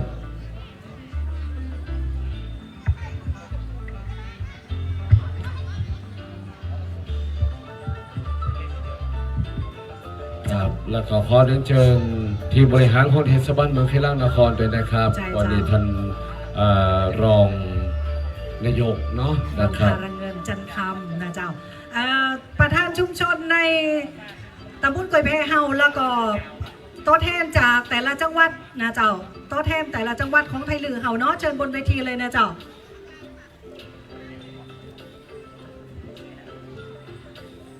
ครับขอเรียนเชิญแขกผู้มีเกียรติทุกท่านนะครับขอเรียนเชิญนะครับหัวหน้าส่วนราชการนะครับแล้วก็ประธานชุมชนนะครับเจ้าเชิญเลยนะเจ้าบนเวทีเลยนะเจ้าเขาตัวใด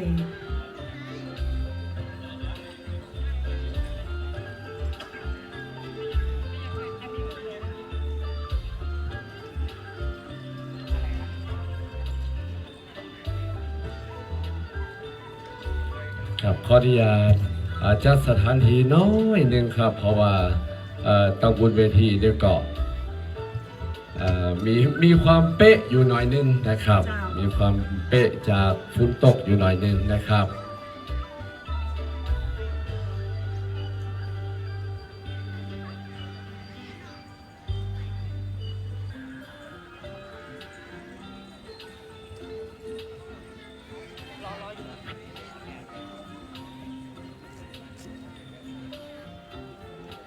ครับและขออนุญาตเรียนเชิญประธานไทยลือแต่ละจังหวัดบนเวทีด้วยนะครับเขาจะเต็มกล่าวรายงานต่อท่านประธานนะครับขอได้เชิญครับเชิญสจตัวนี้เจ้าสจชันทพัฒน์นะเจ้าเนาะบนเวทีเลยเจ้าเดี๋ยวรอสักกั๊บเดี๋ยวเขารอความพร้อมตรงนี้นะเจ้าเขาก็ได้กราบเรียนเชิญท่านประธานนะเจ้าได้ขึ้นมารับคำกล่าวรายงานตัวแทนของพี่น้องไทยลือเฮานะเจ้าทุกจังหวัดนะเจ้าเนาะเชิญบนเวทีนะเจ้าแล้วก็ประธานชุมชนในตำบลกวยแพะแล้วก็ตำบลน้ำโจนะเจ้าเนาะประธานชุมชนเชิญทุกท่านเลยนะเจ้าทุกชุมชนขึ้นมาบนเวทีเลยนะเจ้าวันนี้ก็มีขบวนแห่หลายขบวนนะเจ้าเนาะก็ประกอบไปโดยในชุมชนของเฮานะเจ้าซึ่งก็สื่อถึงวัฒนธรรมนะเจ้าเนาะ ในการสืบเพตัวหอยอย่างที่บอกไปนะย้อนรอยยนต์วิถีถิ่นไทยลือลำปางนะเจ้าเนาะเจ้าตัวแทนของพี่น้องไทยลือจาก6 จังหวัดนะเจ้าเนาะบนเวทีเลยนะเจ้าขอเรียนเชิญนะครับ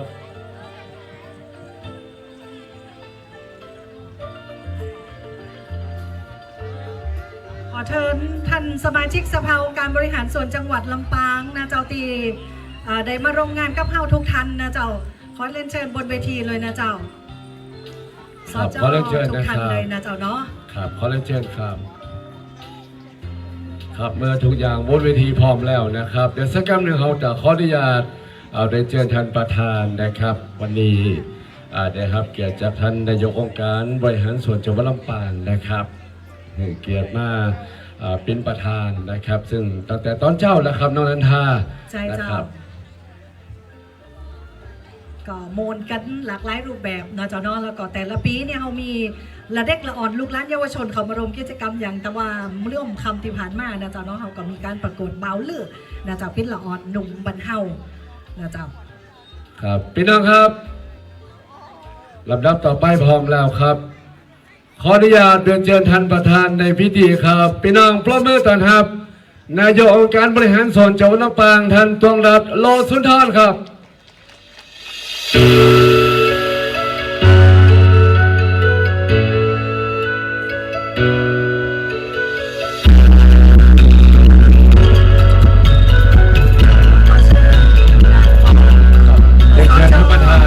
ทุกท่านเจ้าเนาะแล้วก็ด้านหน้าเลยนะครับแล้วก็ตั้งผู้ช่วยสสนะเจ้าผู้ช่วยสสชลธานีนะเจ้าเป็นคนที่เคยนะพี่น้องครับเราเมื่อเดินทางต้อนรับท่านนายกองค์การบริหารส่วนจังหวัดลำปางครับ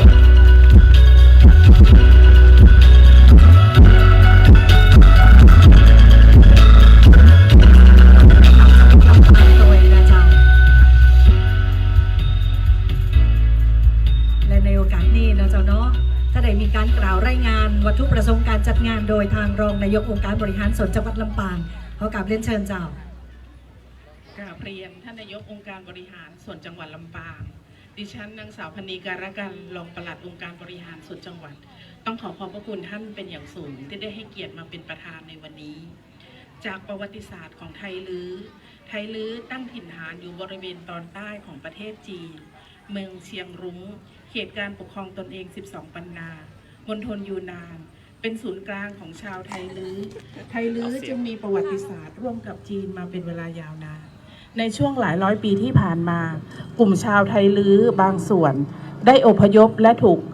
กวาดต้อนลงมาทางตอนเหนือของประเทศพม่าตอนเหนือของประเทศลาวตอนเหนือของประเทศเวียดนามและตอนเหนือของประเทศไทยคือในจังหวัดเชียงใหม่เชียงรายพะเยาแพร่น่านลำพูนและลำปางไทลื้อลำปางได้อพยพเข้ามาอยู่ในสมัยเจ้าดวงทิพย์ผู้เป็นเจ้าผู้ครองนครลำปางอาศัยอยู่ใน9 หมู่บ้านในเขตตำบลกล้วยแพะอำเภอเมืองลำปางจำนวน7 หมู่บ้านคือบ้านกล้วยหลวงบ้านกล้วยหลวงพัฒนาบ้านกล้วยแพะบ้านกล้วยม่วงบ้านหัวฝายบ้านกล้วยกลางและบ้านประสบสุขและอีก2 หมู่บ้านคือบ้านแม่ปุงและบ้านห้อง5ของตำบลน้ำโจ้อำเภอแม่ทะจังหวัดลำปางไทลื้อของจังหวัดลำปางดังกล่าวได้มีการสืบสานอนุรักษ์ศิลปะวัฒนธรรมประเพณีท้องถิ่นได้สืบทอดกันมาจากรุ่นสู่รุ่นเช่นการสืบทอดภาษาพูดการแต่งกายศิลปะในการประกอบอาหารวัฒนธรรมไทลื้อความรักความสามัคคีความขยันขันแข็งการใช้หลักเศรษฐกิจพอเพียงในการดำรงชีวิตประจำวันจึงทำให้ชาวไทลื้อมีวิถีชีวิตที่โดดเด่นไม่ว่าจะเกิดเหตุการณ์หรือสถานการณ์อะไรชาวไทลื้อจังหวัดลำปางสามารถแก้ไขปัญหาได้และทำให้ชุมชนของไทลื้ออยู่ด้วยกันอย่างสงบสุขจากเอกลักษณ์ของชาวไทลื้อจังหวัดลำปางองค์การบริหารส่วนจังหวัดลำปาง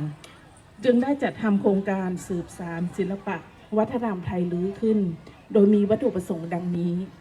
1. เพื่ออนุรักษ์สืบสานศิลปะวัฒนธรรมไทลื้อให้ลูกหลานชาวไทลื้อ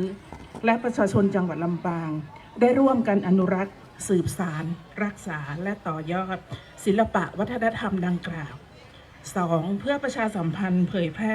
ศิลปะวัฒนธรรมของชาวไทยลื้อสู่สาธารณชน 3. เพื่อเชื่อมโยงการท่องเที่ยวเชิงวัฒนธรรมของจังหวัดลำปางกิจกรรมที่ได้จัดให้มีเช่นการวัฒนธรรมไทยลื้อนิทรรศการไทยลื้อการแสดงศิลปะวัฒนธรรมของชาวไทยลื้อการประกวดทูตวัฒนธรรมบ่าวไทยลื้อและธิดาไทยลื้อโดยได้รับความร่วมมืออย่างดียิ่งจากสมาคมไทยลื้อแห่งประเทศไทยจังหวัดลำปางบัดนี้ได้เวลาอันสมควรแล้วจึงขอเรียนเชิญท่านนายกตวงรัตน์โลสุนทรได้กล่าวเปิดงานและให้ข้อคิดที่เป็นประโยชน์ต่อไปขอกราบเรียนเชิญค่ะ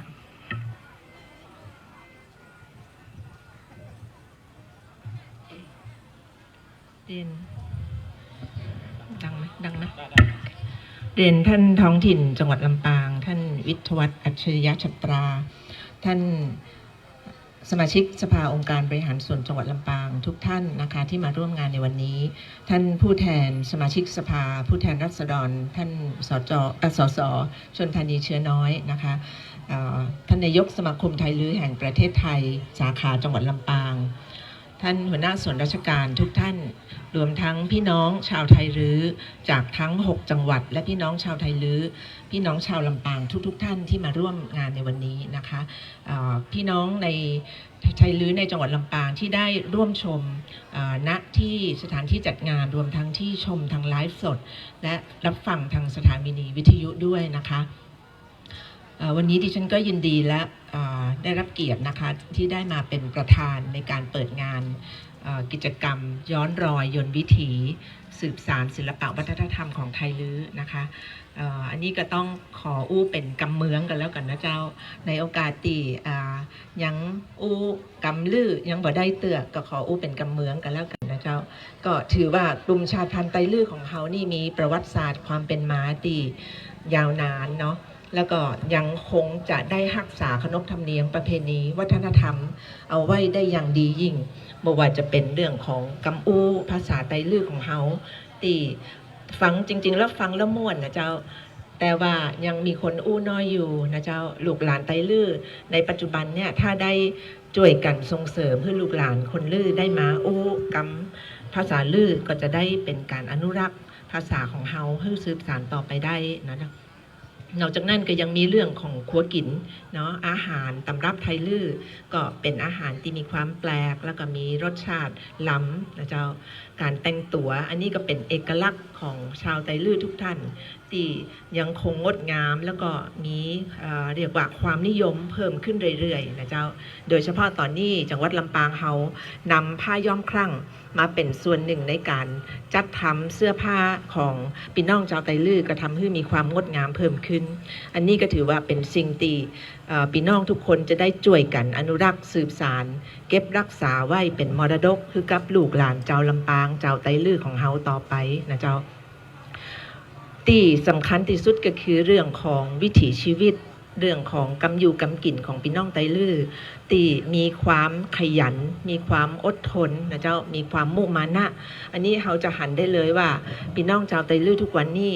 สามารถที่จะฝ่าฟันอุปสรรคอย่างต่างๆได้จนกระทั่งมีฐานะความเป็นอยู่ที่ดีขึ้นอันนี้เกิดจากวิถีชีวิตที่เขาได้สังสมกันมาคือมีความอดทนอดออมแล้วก็ได้ต่อสู้บากบั่นจนถึงทุกวันนี้อันนี้นายกก็ต้องขอแสดงความชื่นชมอย่างยิ่งเลยสำหรับลักษณะวิถีชีวิตของพี่น้องเฮาตีทำให้เกิดความเจริญมั่นคงกับพี่น้องชาวไทยลื้อในทุกๆวันนี้นะเจ้าองค์การบริหารส่วนจังหวัดลำปางเองเขาก็มีความยินดีที่จะได้มาส่งเสริมสนับสนุนคือเกิดการสืบสานรักษาไว้ซึ่งประเพณีวัฒนธรรมที่ดีงามของพี่น้องชาวไทยลื้อทุกคนนะเจ้าการจัดงานครั้งนี้ก็ถือว่าเป็นการจัดงานครั้งที่3แล้วนะเจ้าเขาก็ได้รับความร่วมมือเป็นอย่างดีได้รับการสนับสนุนเป็นอย่างดีจากพี่น้องไทยลื้อถึง 6-7 จังหวัดที่ได้มาร่วมกันรวมทั้งพี่น้องไทยลื้อที่มาจากอำเภอแม่ทะตอยนะเจ้าถึง2บ้านแม่ปุงและบ้านห้อง5นะคะซึ่งได้มาร่วมกัน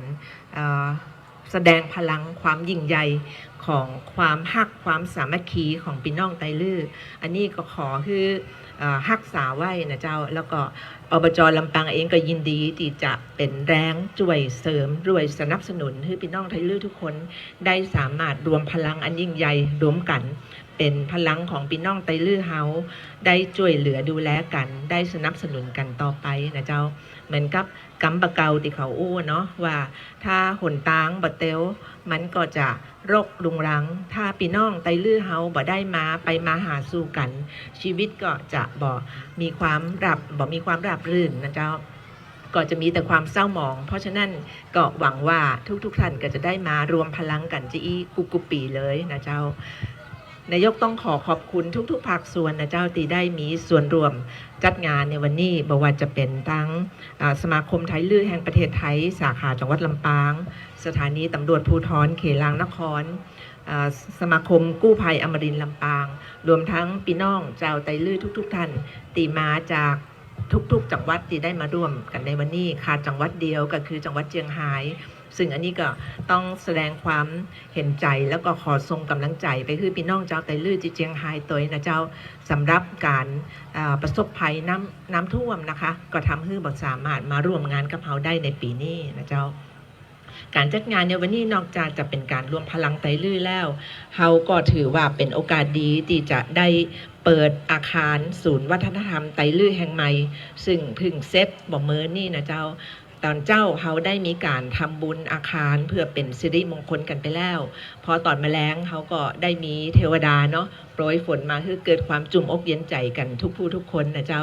ก็ขอให้การจัดงานในวันนี้ประสบความสำเร็จแล้วก็ขอให้พี่น้องไตลื้อทุกคนอยู่ดีกินหวานการกุ่งลุงเลื้งทุกคนนะเจ้าขอบคุณเจ้าครับและสักคำหนึ่งนะครับท่านประธานในพิธีจะประกอบพิธีเปิดงานนะครับโดยมีอัตลักษณ์เนาะขออนุญาตนิดหนึ่งครับขอปรับเวทีหน่อยหนึ่งเปิ้นบอกว่าไทลื้อเปิดงานนี่เหมือนที่อื่นครับหอยก่อนว่าตะเย็นหอยก่อนว่าเปิ้นตะเย็นอย่างฮือนะครับเนาะอยู่ดีกินหวานครับอยู่ดีกินหวานอย่างที่นายกเปิ้นบอกไปนะครับเดี๋ยวขออนุญาตเอายังตีแบบว่าหลายทันก็เคยหันเป็นอัตลักษณ์ของไทลื้อครับ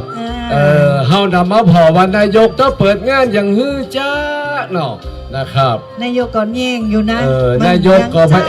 ตะเย็นอย่างฮือจ้าอีกนะครับช่างภาพอยู่ตั้งใดช่างภาพมาเลยครับเข้ามาก่อนไล่ซอกเขามาไกลๆก็เดี๋ยวเฮาจะหือสัญญาณพร้อมกันนะครับเขาอนุญาตเชิญเขามาตรงนี้เลยเจ้าครับขออนุญาตเชิญนะครับคือนั่งทับเลยเจ้านั่งทับเลยเจ้าทัน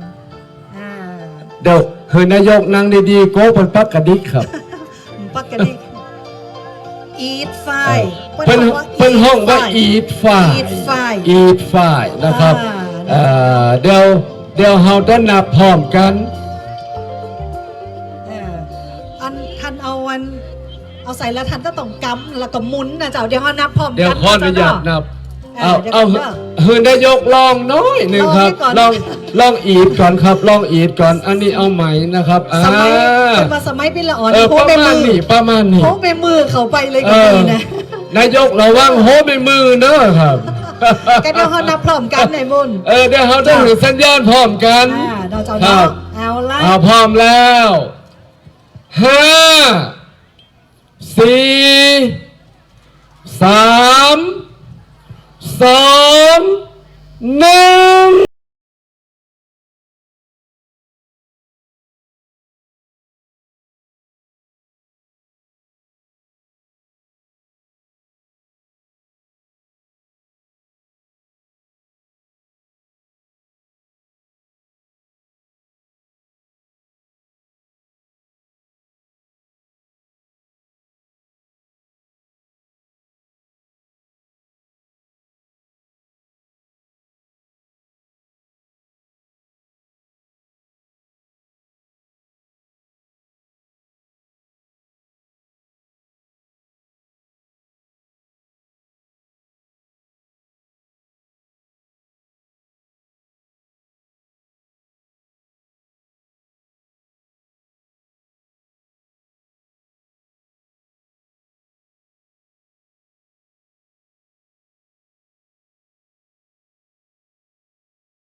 นะครับโดยมี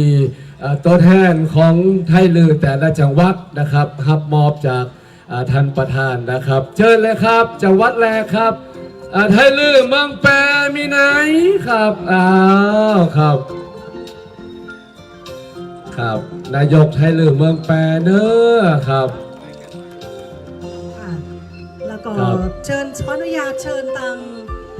จังหวัดต่อไปนะเจ้าครับแล้วก็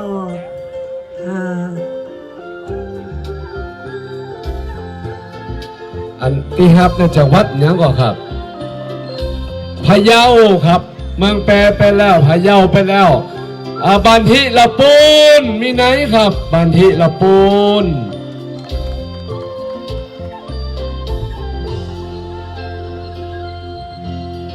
ครับจังหวัดนานครับจังหวัดนานครับเป็นของที่ระลึกครับ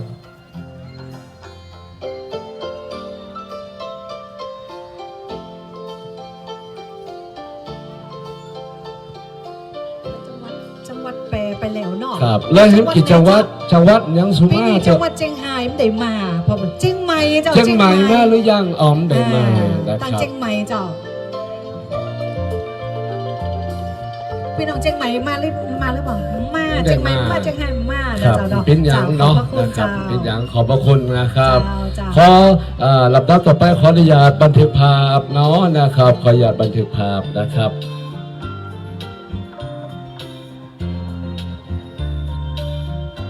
ครับเป็นการส่งน้ำใจดีๆครับจากไทยลือของลำปางฝากไปถึงไทยลือทุกจังหวัดนะครับที่มาโรงงานนะครับเป็นการแสดงออกถึงความฮักความสามัคคีกันนะครับลืมว่าถ้าอยู่ที่ไหนนะครับเขาก็มีงานฮอดับตึ้งกันเนาะแม่นจ้าก็เป็นการบันทึกภาพนะจ๊ะเนาะแล้วก็เป็นการผูกสัมพันธไมตรีผูกสัญญากันว่าการจัดงานของเราแต่ยิ่งใหญ่แล้วก็แต่มีครั้งต่อไปในอนาคตแน่นอนนะจ๊ะเนาะครับซึ่งสิ่งที่ท่านประธานได้มอบผืนนั้นเป็นเพิ่นห้องมาเป็นหัวใจของไทยลือลำปางนะครับมอบผืนกับไทยลือจากต่างจังหวัดเนาะที่มาลงงานตัวนะครับพี่น้องขอเสียงปรบมือดังๆให้กับประธานและก็แขกผู้มีเกียรติทุกท่านตัวนะครับแล้วขอกราบขอบพระคุณท่านประธานในพิธีนะเจ้าท่านผู้มีเกียรติทุกท่านนะเจ้าจะได้ลงไปนั่งขอการแสดงนะเจ้าเนาะแล้วก็การเปิดโต๊ะนะเจ้าในชุดของเปิดประตูสู่ตำนานถิ่นโบราณไทยลือลำปางครับต้องขอบพระคุณหัวหน้าส่วนราชการนะครับทุกท่านนะครับ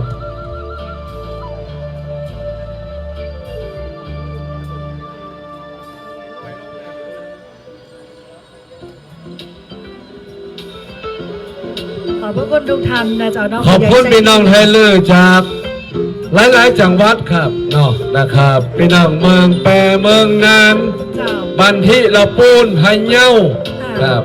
หลายปีแต่ดีจังหวัดเชียงรายอย่างที่บอกไปเปิ้นเต่ามาตั้งแต่แรกว่าเปิ้นมาไม่ได้สะดวกที่จะมาเนาะเอาว่ายังคิปเปอร์ติมเฮิร์นล่างเปอร์ไว้ก่อนล่างคิปเปอร์ไว้ก่อนเนาะเดี๋ยวรอสักกำหนึ่งรอท่านประธานในพิธีได้ทักทายแล้วก็ได้ไปนั่งตีประจำเราจะนั่งกินหอมต้มมนกับพี่น้องไทยเรือเขาสักกำหนึ่งก่อนครับมันก็เขาไปทักทายครับปูจ้าก็พี่น้องที่มาจากหลายๆจังหวัดครับมันเข้ามันเอามือกันไอ้มนครับกระจ้าว่าพี่น้องตั้งจังหวัดใดที่เปิ้นจัดงานเฮาก็ไปแอลหาแม่นครับแล้วเวลาเขาจัดงานเปิ้นก็มาแอลหาเฮาตึงกันหรือเปิ้นเฮาว่าตึงกันถึงกันก็เป็นสมัยก่อนเฮาว่าหอมโคครับขึ้นลุ่งเนาะญาติพี่น้องรู้จักกันหมดนะเจ้าแต่สมัยนี้ก็ยังว่าวัฒนธรรมบางอย่างที่มันดีๆเฮาก็ได้เก็บไว้เนาะเจ้าเนาะครับเอาละครับเดี๋ยวสักคำหนึ่งนะครับหลังจากที่ท่านประธานได้ทักทายกับพ่อแม่พี่น้องหลายตีหลายต่างเนาะนะครับรวมถึงพี่น้องไทยลือนะครับที่เขามาแอลในงานสืบสานวัฒนธรรมไทยลือในค่ำคืนนี้นะครับก็ยินดีต้อนรับแขกแก้วมาเยินถูกต้อง เจ้า เนาะ นะ นะครั เจ้า บ แล้วก็พี่น้องบ้านเฮาบ้านกวยเฮาเนี่ยนะเจ้าเนาะก็ต้องมีผู้ใหญ่ใจดีอย่างเจ้าเขามาสนับสนุน ครับ ไม่ว่าจะเป็นเรื่องวัฒนธรรมไม่ว่าจะเป็นเรื่องของการจ้างงานในชุมชนของเฮา ครับ นะเจ้าเนาะแล้วก็ทางด้านของการส่งเสริมและเด็กละอ่อนลูกหลานเยาวชน แม่นค นะ รับ เจ้าได้มีส่วนร่วมกันก็เพราะว่ามีผู้ใหญ่ใจดีตลอดจนถึงสิ่งต่างๆ เหล่านี้นั่นเองนะเจ้าเนาะ ครับ ก็ในคำคืนนี้ก็เหมือนกันนะครับ มีผู้ใหญ่ใจดีเนาะนะครับเปิ้นถ้าได้มอบเงินสนับสนุนการจัดงาน เจ้า เนาะเป็นกำลังใจให้กับพี่น้องไทยลือแต่บุญแก่แพะ เจ้าน นะครับ โดยนายกวนิดาสัตยานุรักษ์ เจ้า เป็นผู้รับมอบนะครับ เจ้า มีผู้ใหญ่อเนกใจข้ามและก็ผู้ใหญ่พีระวัตรวงจูครับนะครับ อันนี้พยาบาลบานในปรุงและบาดห้องหา เจ้า นะครับขอเชิญนายกวนิดาบนเวทีครับ เป็นการสนับสนุนงบ แม่ ป น ระมา ครั ณ บ นะ คือเขาตึงกันค ก็ รับ คนยังห้อมโคเนี่ยไหม ครับ คนมาห้อมโคเฮาเดียวข้างหน้าเขาก็ไปห้อมโคเพิ่น แม่นครับเขาจอยเลยกันนะครับ เจ้าเนาะ ท่านนายกวนิดาสัตยานุรักษ์ครับนายกสมาคมไตรลือจังหวัดลำปางเนาะนะครับต้าหับมอบนะครับจากพยาบาลบ้านแม่ปุ้งและก็พยาบาลบ้านห้องหานะครับ ตั้งผู้ใหญ่บ้าน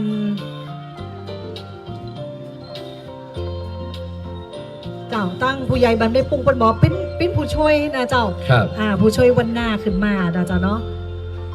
ครับเรียนเชิญครับ ผู้ใหญ่ เรียนเชิญครับ อเนกนะเจ้า ครับ ผู้ใหญ่พีรพัฒน์นะเจ้าเนาะกันนี่ก็ถือว่า ครับเรียนเชิญเลยครับ เชิญเลยเจ้า ครับ ขอบคุณนะครับ 2 หมู่บ้านนะเจ้าเนาะพอกล่อมตั้งหนาเด้อนะเจ้า ครับ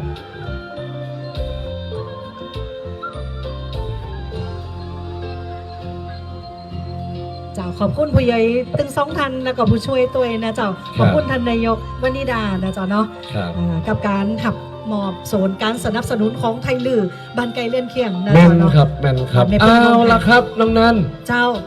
เป็นใครพอแล้ว การแสดงของเฮาพร้อม ครับ แล้วนะเจ้าหลังจากการแสดงชุดนี้ไปแล้วนะเจ้าเนาะก็จะเป็นการเปิดโต๊ะผู้เข้าประกวดทูตวัฒนธรรมทิดาไทยลือหรือ แม่ ว่าน แล้ว สาวลือเฮา ครั นะ บ เจ้าตอนนี้ตั้งหือพอการแสดงในชุดที่ชื่อว่า เปิดประตูสู่ตำนานถิ่นโบราณไทยลือลำปางกะเจ้าว่าพร้อมแล้วเซ็กปรบมือตอนรับการแสดงชุดนี้ตัวจ้า เชิญเลยครับ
ครับเปิดประตูสู่ไทยเล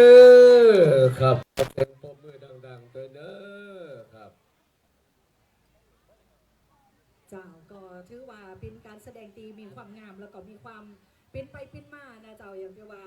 12 ปันนานะเจ้าหรือว่าจะเป็นอยู่ที่ไหนต่างๆก็ตามแต่มารวมกันอยู่ที่ชุมชนไทยลือลำปางนะเจ้าเนาะครับผมก่อนที่แต่พี่ผู้ใหญ่ใจดีมอบของหรือว่ามอบเงินสนับสนุนเนี่ยนะครับกับการจัดกิจกรรม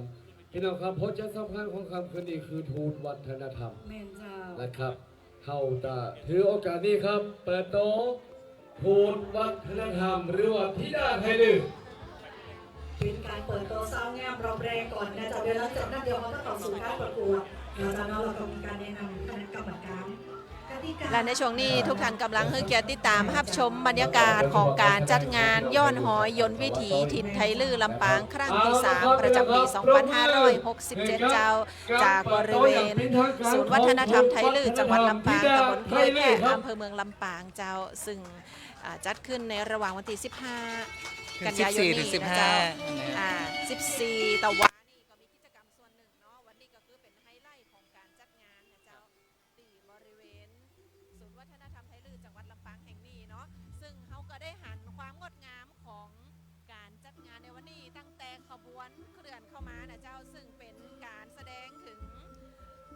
12 เดือนของพี่น้องไทยลือ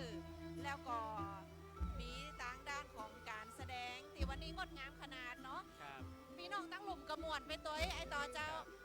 ตั้งบนเวทีก็สวยงามกับการแสดงนะครับศิลปวัฒนธรรมของพี่น้องคุณลือเจ้าตะกี้นี่ที่จบผ่านไปก็คือการแสดงชุดพิธีเปิดที่ชื่อว่าเปิดประตูสู่ตำนานถิ่นโบราณไทยลือลำปางงดงามขนาดประทับใจเนาะทีมงานของเขาถ่ายทอดสดไม่นี่ตั้งแต่ฝนตกฝนห้ามกันวดแถวฝนเนี่ยเอียนไปแล้วฝนอื่นเจ้าฝนย่างไปแล้วเลยนะครับเอียนไปแล้วแล้วกับเดี๋ยวนี้ที่ท่านกำลังรับชมอยู่หน้าจออยู่ก็คือการเปิดตัวผู้ประกวดทูตวัฒนธรรมธิดาไทยลือนะเจ้าโดยช่างภาพของเขาก็ใจภาพดู2 มุมนะเจ้าได้รับชมกันเป็นการประกวดซึ่งวันนี้จะมีอยู่ด้วยกันรอบแรกเป็นรอบแนะนำตัวรอบที่ 2เป็นรอบสัมภาษณ์รอบที่ 3รอบตอบคำถามนะเจ้าคัด5 คนเลย5 สาวงามแล้วก็หลังจากนั้นจะประกาศผลการตัดสินเจ้าและมอบรางวัลทูตวัฒนธรรมธิดาไทยลือรวมถึงมอบรางวัลสลาดาขัวเก้ามอบรางวัลวาดภาพสีครั้งมอบรางวัลเต้นบาสโลปและมอบรางวัลภาพถ่ายซึ่งตะวันนี่เปิดมีการประกวดคล้ายๆกันนี่แหละทูตวัฒนธรรมแต่ว่าเป็นบ่าวไทยลืออันนี้คนที่อู่นี่แหละเป็นบ่าวไทยลือนะตะวันนี่ประกวดบ่าวไทยลือเป็นปีแรกแต่ว่าสำหรับธิดาไทยลือนี่มีกันหลายปีละเพราะฉะนั้นปีนี้ถ้าท่านใครรู้ว่าธิดาไทยลือนี่ได้ครองตำแหน่งนี้เนี่ยเป็นไผค่ำคืนนี่มาเอลมาพอได้มาตันอยู่เนื้อฝนอื่นแล้วนะครับศูนย์วัฒนธรรมไทยลือจังหวัดลำปางตำบลกล้วยแพะอำเภอเมืองลำปางนะเจ้าซึ่งในบรรยากาศช่วงนี้ทีมงานสถานีวิทยุกระจายเสียงแห่งประเทศไทยจังหวัดลำปางนำโดยท่านผู้อำนวยการเดือนอินตะเจ้าป้าทีมงานเอามาตั้งแต่4 โมงแรงพดแผ่วมาเดียวเวลาประมาณ15แล้วไปละเจ้าหรือว่า7 โมงเมื่อคืนต่างบ้านเนี่ยมันทุ่มไปน้ำข่อยหูเนาะ7 โมงเมื่อคืนแหละนี่นะเจ้าเขาก็จะได้ถ่ายทอดบรรยากาศนี่คือพ่อแม่พี่น้องได้รับชมเนาะเดี๋ยวแถมสักกั๊มหนึ่งนะเจ้าคือได้พอสาวงามในรอบแรกนี่ก่อนว่ามีไผ่ปลาล่ำอย่านะเพื่อจะเป็นการโชว์ตัวก่อนรอบแรกเนาะเข้าประกวดตีเปิ่นมาจากในพื้นที่ของตำบลกล้วยแพะเนื้อตำบลน้ำโจเนื้อนะเจ้าลูกหลานที่แต่งชุดแบบไทยลืออู้กำไทยลือแน่ดีเจหนุ่มยองเจ้าเป็นจะได้ผ่องสาวงามไทยลือเป็นตีทัชใจก่อนต้องบอกว่าสาวยองสาวไทยลือนะครับมันงามเนี่ยใช่งามไปใครเป็นน้องแต่งในก็งามซ้ำแต่งตัวเป็นใส่ชุดไทยลือแถมนะพอแล้วมันมีมนต์คลังมันมีเสน่ห์ถูกต้องเลยเจ้า กำแหลกอันช่างภาพว่าเขาไทยต้องการแสดงบ่เอาไปเอามาที่ดาไทยลือขึ้นบนเวทีหมดได้ละเขาต้องให้โชว์กันสักหน่อยหนึ่งว่าสาวงามผู้เข้าประกวดเนี่ยมีไผ่ปลาล่ำปลาเหลือสายตานี่จดจ่องอยู่บนเวทีแล้วมาเดี๋ยวในกูคนตีมาลงงานในวันนี้นะนะครับต้องมาพอบนเวทีอุ้ยงามขนาดนี้นะตั้งใดก็งามคนนี้ก็งามคนนี้ก็งามแม่นแล้วเจ้าเดี๋ยวเขาขออนุญาตว่าใจช่วงเวลานี่คือผู้เข้าประกวดขึ้นเวทีครบกูคนก่อนเดี๋ยวเขาก่อยล้ากันเนาะเดี๋ยวเขาก่อยล้ากันจะได้เปิดโอกาสคือบรรดาสาวงามทุกท่านเนี่ยเปิดได้โชว์ตัวก่อนเนาะคณะกรรมการซึ่งประเดี๋ยวนี้กรรมการเริ่มเจ็บหัวละดีเจกันต่อเจ้าเริ่มเจ็บหัวละกรรมการนี่เพราะว่าสาวงามแต่ละคนนี่โอ้ความงามนี่บักก้านกันเลยประเดี๋ยวนี้นะแต่จะไม่เฉือนกันในรอบของการตอบคำถามรอบสัมภาษณ์เนอะแน่นอนเลยครับการตอบคำถามการใจภาษาลือเจ้าแม่นแล้วเจ้าเอาล่ะเขาก็จะตัดสลับผ่าพื้นหันถึงการปรากฏตัวของสาวงามหน้าเวทีเนาะก็จะเป็นมุมไกลหน่อยนะเจ้าแล้วก็ภาพรวมมุมกว้างบนเวทีซึ่งตอนนี้ช่างเจมของเขาตะกี้คุ้มภาพอยู่ไปประจำกล้องกุละนะเจ้าเพราะว่าดีเจพิธีกรเขาดีเจอันกาต่อเขานี่มาประจำเพศเจหนุ่มยองเขาเนี่ยมากำไม้ลำเดียวนี่นะตะกี้กำกองชมการแสดงกำกองเมื่อยก็มันเมื่อยมันหน้าที่รักทำบ่อยเนาะก็เลยแบบจะเปลี่ยนละหันสาวงามนี่หายหมดครับในจริงอย่าไปซูมสาวงามนะเดี๋ยวนี้นะเจ้ากำลังเป็นสาวงามผู้เข้าประกวดนะเจ้าซึ่งน่าจะเป็นประมาณลำดับที่8ละ8ละเจ้าคนสุดท้ายนี้อันที่น่าจะเปลี่ยนพิธีกรนี่ก็จะขึ้นไปบนเวทีก่อนถูกต้องเจ้าจะซ่วมไหมเจ้าจะขึ้นเวทีแล้วนะในเข้ามาถึงพี่น้องตั้งกล้วยแผ่ตอนทับเขาอันเป็นอย่างดีแล้วนะเจ้าฝนก็เป็นใจวันนี้นะตอนที่นั่งเงื้อมนะอยู่กับป้ากันพี่น้องทับชมการประกวดนางงามอยู่นี่เปิ่นก็ติดคอเวทีขนาดนะเจ้าโอ้ยเราลืมตักตายท่านผู้ชมท่านผู้ฟังเลยนะจ้าร้องพอแล้วเนี่ยมีไผ่เข้ามาผ่องเพื่อพี่น้องอันไตเลอร์ต่างจังหวัดมันพอตัวแน่ตักมาเป็นภาษายองก็ได้หรือภาษาเลอก็ได้เนอะได้เลยเจ้า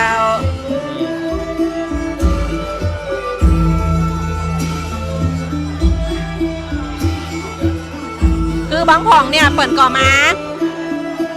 ห้องว่าขึ้นเวทีเป็นประสบการณ์เนาะในการที่จะปรากฏตัวบนเวที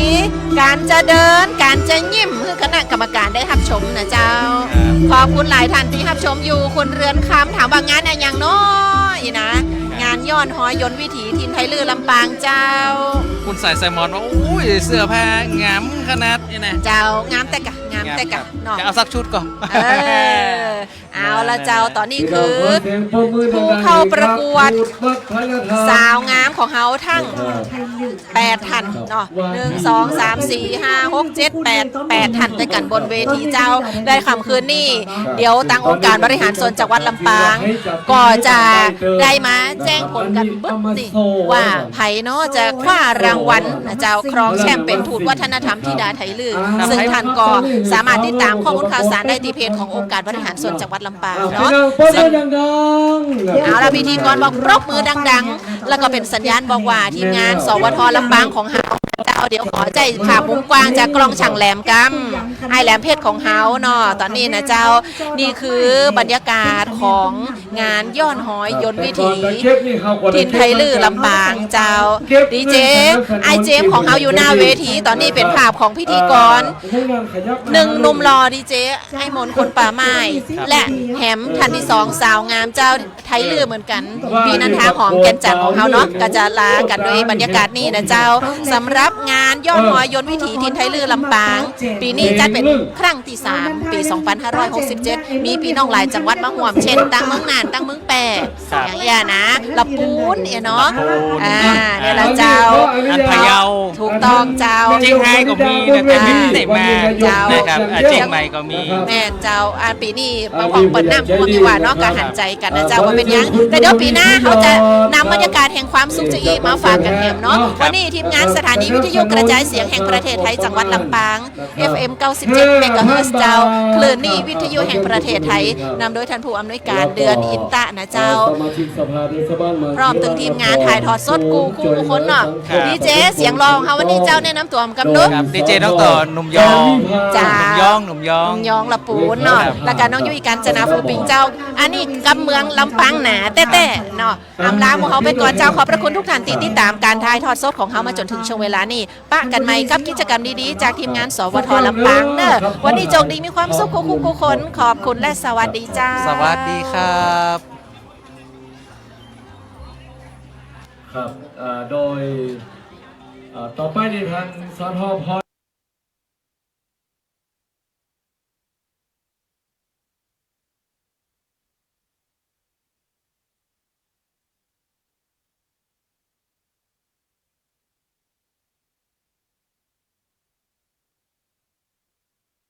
จอดเลยครับ สุดนี่ใครโจรไปหาหนอ คุดหนอนี่ดอยมองคำเนี่ยหาตะปักหาแล้ว ยุ่งกับติ๊บ ยุ่งยอกหมด เอาหน้ากับพี่ผู้ใหญ่ใจดี ครับ ขอบคุณครับเสร็จหรือยังครับ ขอบคุณผู้ใหญ่ใจดีทุกท่านนะเจ้าอันนี้เป็นตัวอย่างดีๆนะ อันนี้มอบได้เลยครับ นายกวนิดาว่าข้าเจ้าฮับได้คืนหงขอบคุณครับ ขอบคุณนายกครับเอาละครับเข้าได้เข้าสู่การ